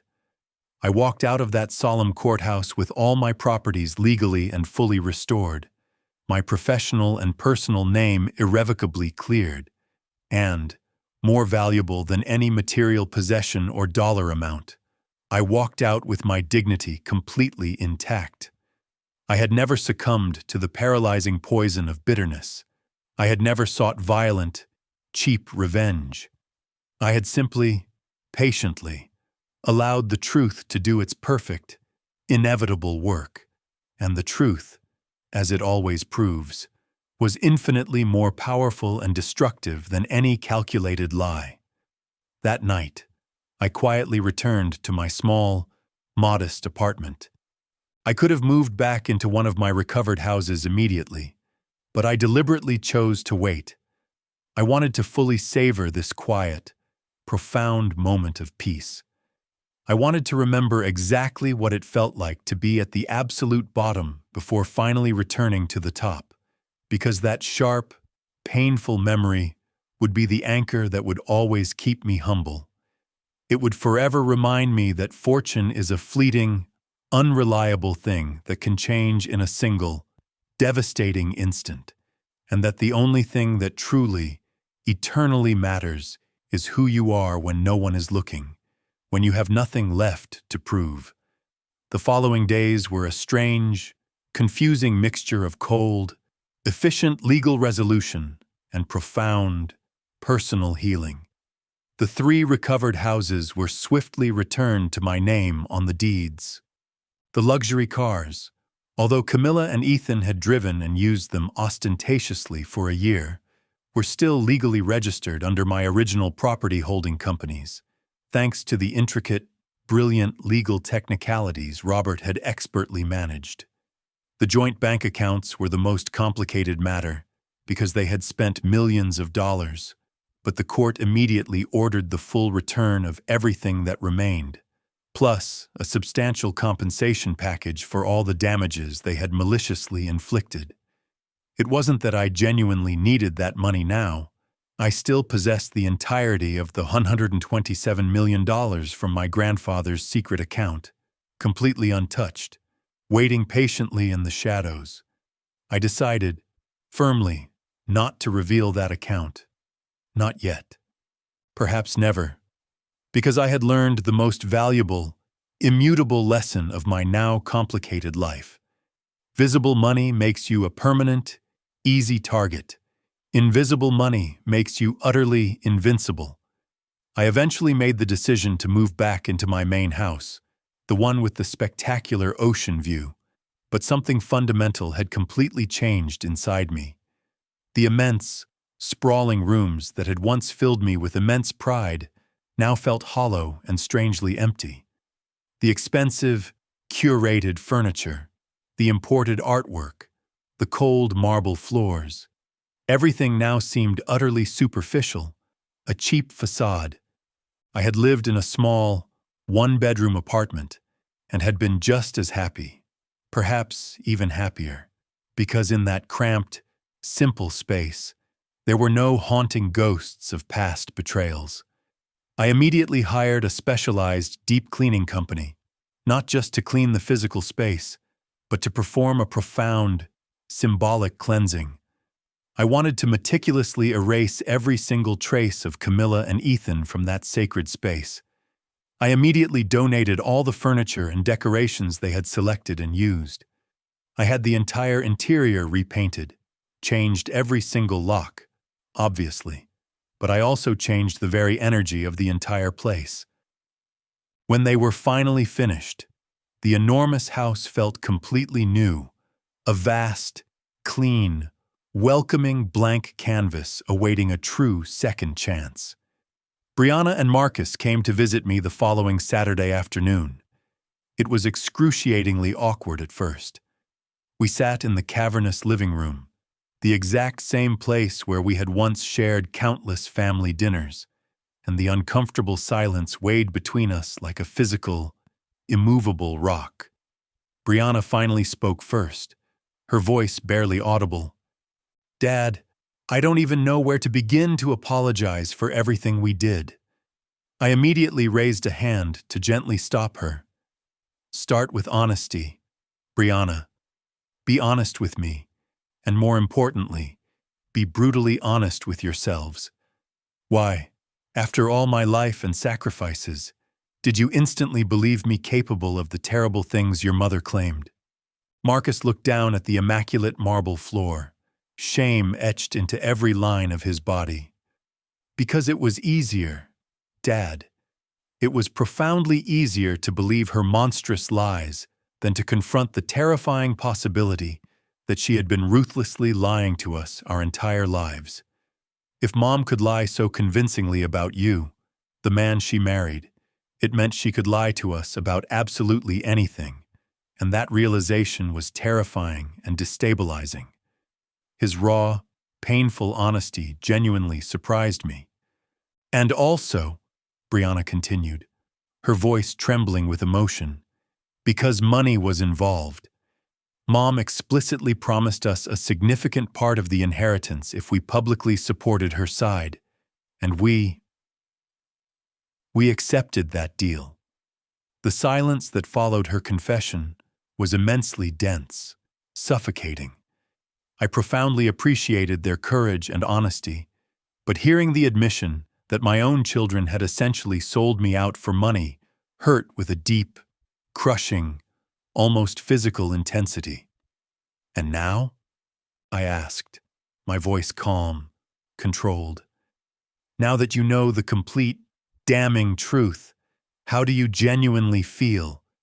Brianna immediately started to cry. Hot, immediate tears. "I feel dirty, Dad. I feel like I betrayed everything you ever taught me about honor and integrity. You paid for my entire college education, my medical residency. You supported me unconditionally every single step of my career, and I turned my back on you for a meaningless, empty check I didn't even truly need." Marcus nodded slowly, his eyes red-rimmed. "Me too. And the absolute worst part, the thing that haunts me, is that you kept helping us, anonymously, even when we had abandoned you to your fate." He paused, taking a shaky breath. "The investigator confirmed it for me. It was you who saved Brianna's business with that superior. It was you who invested the huge capital into my failing company. You saved us." I looked at both of them, my imperfect, flawed children, selfish and weak in their darkest moment, but finally, genuinely able to face and admit their catastrophic mistake. "I forgive you," I said simply, the two words heavy with meaning. But forgiveness does not, and will never, mean everything instantly goes back to the way it was before. We will have to slowly rebuild this fragile trust, brick by painful brick, and that will take time, maybe even years. Are you truly willing to do that difficult work, both of you?" They both nodded instantly, tears still in their eyes. "Whatever it takes," Marcus whispered, his voice thick with emotion. "However long it takes," Brianna added with newfound resolve. And so, the slow, agonizing process of family healing began. It wasn't easy or fast, or without painful setbacks. There were countless difficult, raw conversations, long, awkward silences that screamed the pain, and terrifying moments where the sharp pain of the past resurfaced suddenly, like an unexpected, crushing wave. But gradually, patiently, week after week, we began to slowly find a new, tentative rhythm, a fragile new normal. Meanwhile, the major criminal case against Camilla and Ethan moved forward with relentless speed. The district attorney had constructed an absolute, rock-solid case, with the 8 previous victims testifying with courage and conviction. The national media covered every lurid detail of the ensuing trial. Ethan tried, in a desperate, last-ditch effort, to negotiate a quick guilty plea in exchange for a significantly reduced sentence, but the uncompromising DA flatly rejected the cynical offer. They wanted a full, uncompromised public trial, a resounding, indelible example of exactly what happens when corrupt lawyers so recklessly corrupt the entire legal system for personal gain. The trial lasted 3 grueling weeks. I personally attended every single day of the testimony, not out of any petty desire for revenge, but for necessary closure. I needed to witness the process to its absolute end, to see justice finally work exactly as it should have from the very beginning. Camilla looked profoundly different during the trial proceedings. No expensive, flattering makeup, no designer dresses, just the unflattering, crushing orange prison uniform that instantly obliterated any lingering pretense of her former glamour. She looked at me once from the defendant's stand, our eyes meeting across the vast, emotional distance, and in her gaze, I saw something I hadn't expected. Genuine regret. Not the performative, shallow kind that people feign to try and reduce their sentence, but something much deeper, a sudden, brutal realization that she had completely destroyed 35 years of shared life for cheap greed and empty lust. I quickly looked away, not because I hated her. I no longer felt enough passion for that, but because I felt nothing at all for her anymore. And that powerful indifference was a more definitive, absolute ending than any possible hate could have been. Ethan, conversely, never once showed even a flicker of remorse. Even when previous victims graphically described how he had ruined their lives, he remained impassive, arrogant, clearly convinced that his superior intellect would somehow save him from the unavoidable consequences. But cunning intelligence is merely a very sharp, dangerous tool in the hands of a sociopath, and the legal system, though agonizingly slow, eventually uses that very tool to cut down those who so arrogantly try to manipulate it. The final verdict arrived on a dark, rainy Friday afternoon. The jury deliberated for only 4 short hours before returning a resounding verdict of guilty on all counts. Ethan was immediately sentenced to 20 years in state prison without any possibility of parole for the first 10 years served. Camilla received 8 years for her active complicity in the systematic fraud. When the judge read the heavy sentences, Ethan finally, totally lost his composure. He violently shouted that it was unfair, that he had powerful contacts, that this wasn't over. Guards had to forcibly remove him from the courtroom while he continued screaming empty, hollow threats. I left the courthouse that day and breathed deeply of the fresh afternoon air. The rain had stopped abruptly, and the sun was beginning to dramatically appear through the gray clouds. Symbolic, I thought, of my own long journey. Robert waited for me on the granite steps. "Justice served, Eli," he said with a deep, satisfied smile. "And justice served," I quietly repeated. But I knew the real justice hadn't been the prison sentence, a mere consequence. It had been the profound, quiet process of keeping my integrity intact while the entire world violently collapsed around me. That was the true, ultimate victory.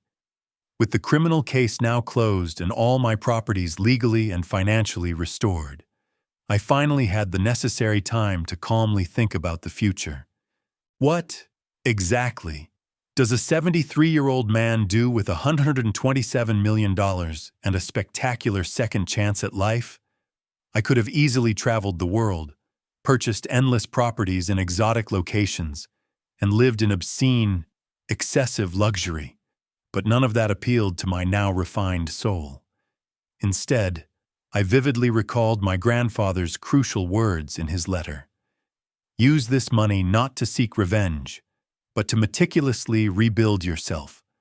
I had definitively accomplished the first part of his command. Now, it was time for the profound second part. I made the firm decision to create a foundation. I immediately named it the Frederick Hawthorne Foundation, in everlasting honor of the man who had foreseen my downfall and quietly planted the life-saving seed of my salvation 77 years earlier. The foundation's core mission was simple, direct, and powerful: to help the countless victims of fraudulent divorce and systematic legal malpractice, to provide completely free legal resources to ordinary people who could never afford high-quality attorneys, to create a vast, protective support system for those who had been financially and emotionally destroyed by the very system that was originally supposed to protect them. I immediately invested $20 million of my grandfather's fortune into the foundation's initial operational budget. I hired the very best, most dedicated attorneys, investigators, and social workers. We quickly opened offices in 5 major, high-need cities. In our first year of operation alone, we successfully helped 43 people overturn fraudulent divorce judgments or prosecute corrupt, complicit lawyers. Every single case won was a small, crucial victory against systemic, overwhelming injustice. And every single person helped was a powerful, emotional reminder of why I had survived my own terrible nightmare. Not to simply accumulate more and more vanity wealth, but to use that wealth as a potent, unstoppable tool for real, fundamental change. The foundation grew far faster than I had ever anticipated. The tragic stories of people destroyed by unscrupulous, greedy lawyers were countless, heartbreaking. Every single week, dozens of desperate requests for help poured into our offices. Mothers who had lost their children due to false, malicious accusations. Fathers financially ruined by expertly manipulated divorce proceedings. Elderly people stripped entirely of their life savings by corrupt legal guardians. Each new story was a horrific mirror of my own past experience, and each one reinforced my absolute, unbreakable commitment to this sacred mission. I formally hired Robert Kingsley as the Foundation's lead legal director. He enthusiastically accepted, stating that in his 3 decades of legal career, he had never once had the opportunity to do so much verifiable good with such complete financial backing. Most victims of complex legal fraud lose not due to a lack of evidence, but due to a catastrophic lack of resources to fight, he explained as we reviewed case files in his new, spacious office. With the Frederick Hawthorne Foundation, we are leveling the playing field completely. We are giving ordinary, broke people the exact same expensive weapons the rich have always had: access to real justice. One of the very first, most poignant cases the Foundation handled was that of a woman named Gloria. She was 62, and her story was chilling in its absolute similarity to mine. Her husband had ruthlessly conspired with a female lawyer to take absolutely everything from her in the divorce proceedings. They had taken her house, all her savings, and even her small, beloved flower shop that she had operated honestly for 20 years. When she first came to our offices, she looked completely defeated, with the vacant, empty gaze of someone who had entirely lost all hope.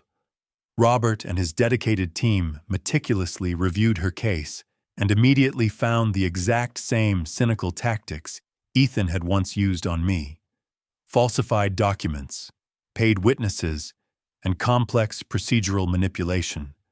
It took 6 grueling months of relentless work, but we ultimately won her case. The divorce judgment was finally annulled, her properties were restored, and the corrupt female lawyer immediately faced criminal charges. The day Gloria got the keys back to her flower shop, she came directly to the Foundation with a magnificent bouquet of fresh flowers. Tears streamed down her face as she handed them to me. "Mr. Hawthorne, you gave me back my life," she whispered, her voice thick with emotion. To not just my shop or my house. You gave me back my faith that there are still genuinely good people left in the world. I felt tears welling in my own eyes, unexpectedly. Gloria, I only did for you what someone, my grandfather, did for me 77 years ago. I'm simply paying forward a massive debt. And stories like Gloria's quickly multiplied. Every single successful case brought more media attention and respect to the foundation. Newspapers began writing compelling articles about the avenging angel of unjust divorces. Television programs invited me for prominent interviews. At first, I immediately rejected all the invitations, as I was not seeking fame or superficial recognition, but Robert eventually convinced me to accept a few select ones. Your story possesses immense power, Eli, he told me firmly. If you share it publicly, you will inspire countless more victims to seek help and put massive pressure on the legal system to finally reform. He was absolutely right. I accepted an interview on a national news program. The journalist, a serious, direct woman in her 40s, asked me directly how I genuinely felt about Camilla and Ethan now that they were both incarcerated.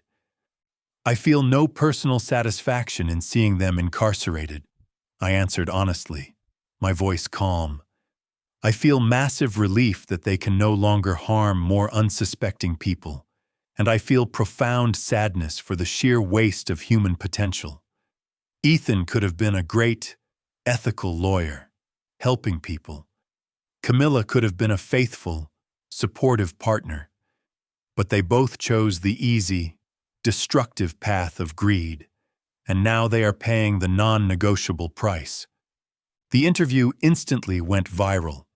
Millions of people watched and shared it immediately.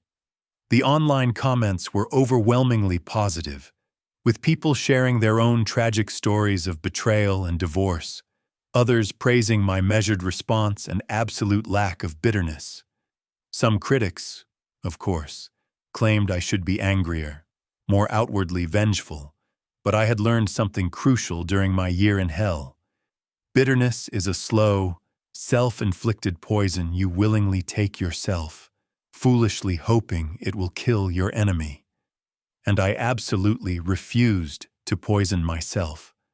The media exposure brought about something completely unexpected. Letters. Hundreds of letters poured in from ordinary people thanking me for the Foundation's work, sharing their darkest stories, and even offering small donations to the cause. One particular letter touched my heart deeply. It was from a woman in her 70s who had lost everything in a fraudulent divorce 30 years earlier. I could never fully recover, she wrote in shaky, faded handwriting. But knowing that you are actively helping others gives me a final peace. It makes me feel that my suffering was not completely in vain if it inspired someone like you to create this foundation.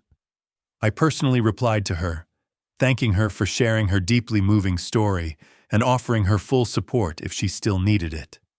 While the foundation flourished and grew exponentially, my personal relationship with Brianna and Marcus also slowly, patiently healed. We started with mandatory weekly dinners, followed by careful, low-stakes conversations where we meticulously rebuilt trust, word by painful word. Marcus often brought his wife, a kind, unassuming woman who hadn't been present during the divorce and treated me without the heavy weight of guilt or suspicion. Brianna eventually introduced me to her boyfriend, a high school teacher, who immediately reminded me of my honest, hard-working, unpretentious younger self. One Sunday, after a particularly pleasant and easy dinner, Brianna finally asked me a crucial question she had been carefully avoiding. Dad, how did you actually survive that year when you completely lost everything? When you were completely alone in that horrible, miserable apartment? What kept you going? I thought carefully before finally answering. Honestly, Brianna, There were days, many days, when I didn't want to go on at all. Days when the sheer pain and humiliation were so great. I just wanted to quit everything and give up. I paused for a moment. But then I remembered something my grandfather told me when I was just a boy. He told me that the strongest trees grow in the fiercest winds, that adversity doesn't destroy you if you don't allow it. It refines you. Marcus listened intently, nodding slowly. But you didn't even know about Grandpa's account then, did you? You kept walking, kept fighting, without knowing there was salvation waiting for you. I nodded in agreement. Exactly. And that is the single most important lesson of all. You can't live your life waiting for miracles. You have to keep walking, keep moving forward, even in the deepest, most terrifying darkness, trusting that you will eventually find the light.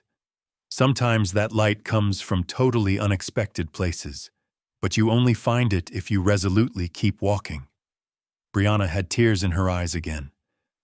We failed you when you needed us most, and yet you forgave us. How? Because forgiveness is not a gift for you, Brianna, I explained softly. It's a gift I gave to myself. Bitterness would have destroyed me more effectively than anything Camilla or Ethan ever did. Forgiving them both completely freed me. It allowed me to move forward with a clear slate, without carrying that crushing weight of hatred. The silence that followed was comfortable, contemplative. We were healing. Not completely, perhaps never completely whole, but enough. Enough to truly be a family again, fundamentally different from the one we were before, but perhaps far stronger precisely because we had been completely broken and carefully rebuilt. The Frederick Hawthorne Foundation completed its first immensely successful year of operation.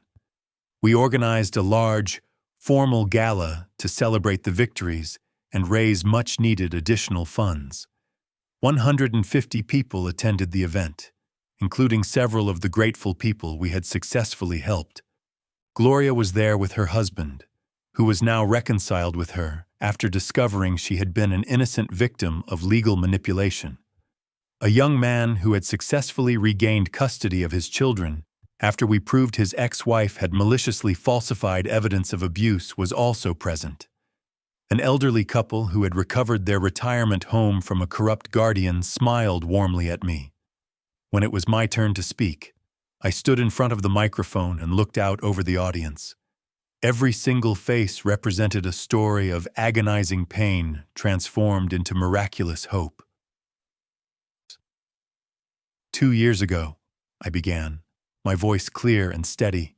I was sitting alone in a miserable, rented apartment, absolutely convinced that my life was completely over. I had lost my family, my fortune, and my reputation. The only single thing I had left was my integrity, and I held on to it like a shipwrecked man desperately clings to a single piece of wood in the middle of a vast, terrifying ocean. I paused, allowing the weight of the confession to settle. But it turns out that integrity is the only thing you truly need, because integrity magnetically attracts help. It attracts opportunities. It attracts justice. And eventually, it attracts peace. This foundation exists today because my grandfather, Frederick, had the immense wisdom to plant a tiny seed 77 years ago, a seed that grew quietly in the silence, waiting for the exact moment it would be needed most. Now, we are planting new seeds. Every person we help, every case we win, every life we patiently rebuild is a seed that will grow and flourish in ways we simply cannot predict. I concluded, my voice thick with emotion. And that, my friends, is the true, lasting legacy. Not the money we leave behind, but the lives we touch and transform. The applause was immediately deafening and profoundly sincere. People stood up, a standing ovation. Some were openly crying, Others smiled with that pure, brilliant smile that comes only from finding hope where there was once only absolute despair. As I stepped off the stage, Brianna and Marcus were waiting for me. They hugged me tightly, together, something they hadn't done since they were small children. "We're so incredibly proud of you, Dad," Brianna whispered into my shoulder. And in that powerful moment, I felt that I had finally, completely come full circle. I had lost everything and miraculously recovered it. But far more importantly, I had gained something I never once possessed before. True, undeniable purpose. The following months brought about even more significant changes. The foundation rapidly opened offices in 10 more cities across the country. We successfully established a comprehensive training program for young, ethical lawyers who specifically wanted to specialize in defending victims of legal fraud.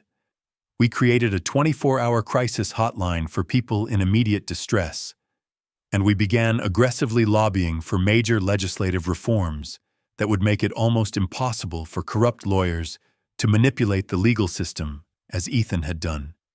It was exhausting, relentless work, but deeply, profoundly satisfying. Every single day, I woke up with a clear, resonant purpose. I was no longer merely building wealth for vanity or personal security. I was building something that profoundly transcended my own life. One day, I received an entirely unexpected letter. It was from Camilla. It was handwritten on cheap prison paper, the handwriting shaky but entirely legible. "Eli," she began, unceremoniously, "I know I don't deserve a minute of your time or your attention.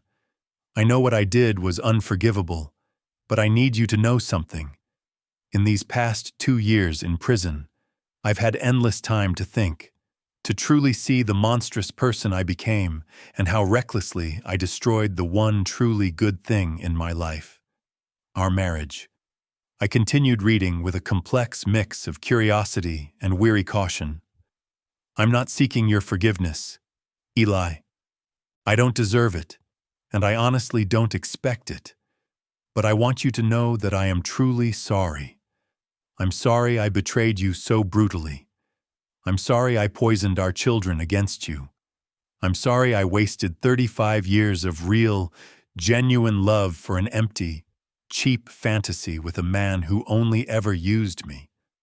I've seen the news reports about your foundation, about how you are helping innocent victims, the very people I should have been helping, instead of being one of the perpetrators, and it fills me with an overwhelming shame, but also something akin to pride.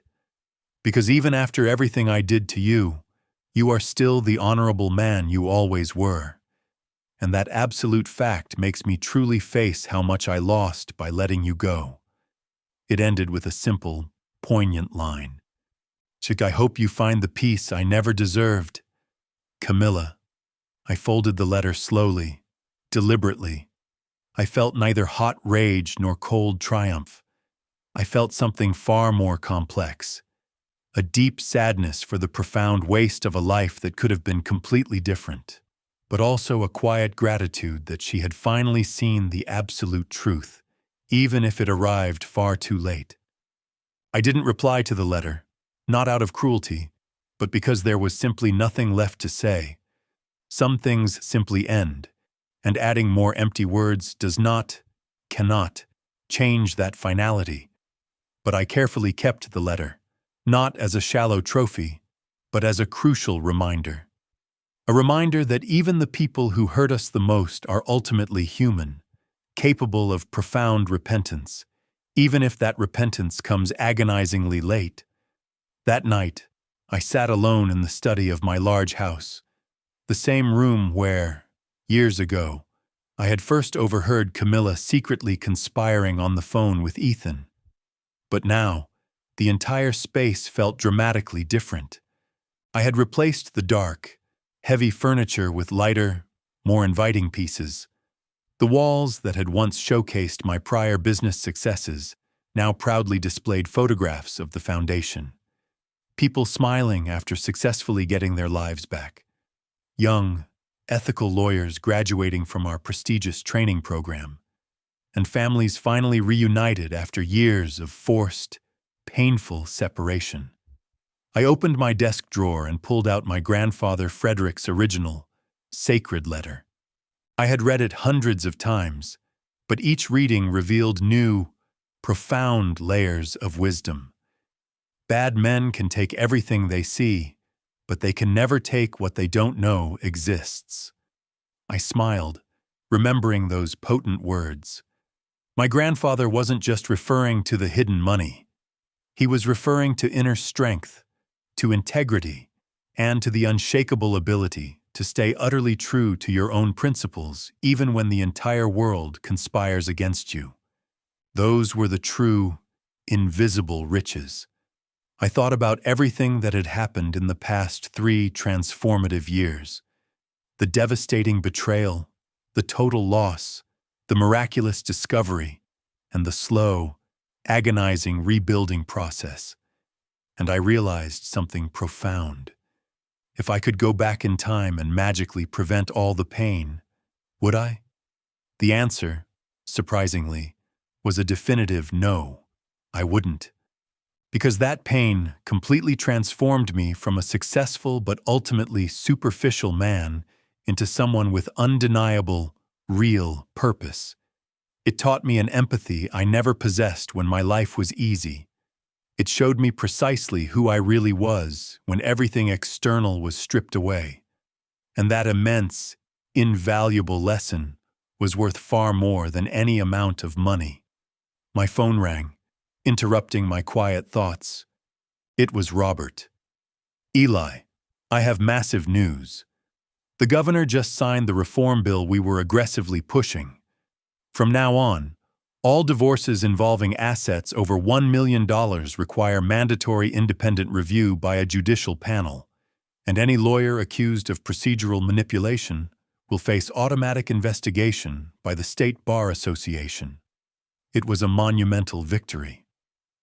Years of lobbying, emotional testimonies, and public pressure had finally paid off. Robert, this is absolutely incredible. How many lives do you realistically think this law will save? He paused thoughtfully. Impossible to say, Eli, but every single life it saves is a life that won't have to go through what you went through, and that fact alone makes it invaluable.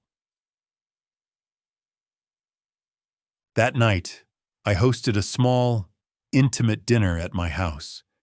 Brianna, Marcus, their partners, and a few key members of the foundation team were there. We cooked together, something we had never once done when I was merely rich and successful. Before, we had professional chefs and endless staff. Now, we had genuine laughter in the kitchen, as Brianna accidentally burned the onions and Marcus frantically tried to save the sauce. It was perfectly chaotic, perfectly human. During dinner, I raised my glass. I want to make a toast to my grandfather, Frederick, who had the profound wisdom to plant a seed he would never live to see grow. To the brave, resilient people who share their stories of pain to ultimately help others. To my children, who had the courage and integrity to admit their mistakes and work tirelessly to make amends. And to all of us, for choosing every single day to be better than we were yesterday. The glasses clinked with that crystalline sound that always marks truly important moments. And as I looked at the beautiful, honest faces around the table, I finally realized that this was true wealth. Not the $127 million hidden in the bank, not the houses or the cars, but these human connections, painfully rebuilt after being broken, exponentially stronger precisely because they had survived the fracture. After dinner, when everyone had finally left, I walked out to the ocean view terrace. The huge moon shone over the water, creating a silver, shimmering path to the dark horizon. The salty air filled my lungs. I was 73 years old. I had lived several intense lives in one. Successful entrepreneur, betrayed husband, ruined man, miraculous heir, transformative philanthropist, and forgiving father. And through it all, I had learned the single most important lesson of existence. Time is the greatest, most powerful ally of the unjustly wronged. Not because it guarantees petty revenge, but because it guarantees perfect perspective. Time shows you that the people who betrayed you fundamentally betrayed themselves first, that they lost infinitely more than they ever took from you, and that the real, ultimate victory is not in watching them fall, but in remaining steadfastly standing without ever becoming the terrible person they are. I recalled the final, life-affirming words of my grandfather's letter. "Be the man I know you can be." And I smiled, because I finally, completely understood what it truly meant. It didn't mean being perfect. It meant being whole. It meant getting up every single time you fall down. It meant forgiving when it is the hardest thing in the world. It meant using your profound pain as fuel to selflessly help others instead of as poison to destroy yourself.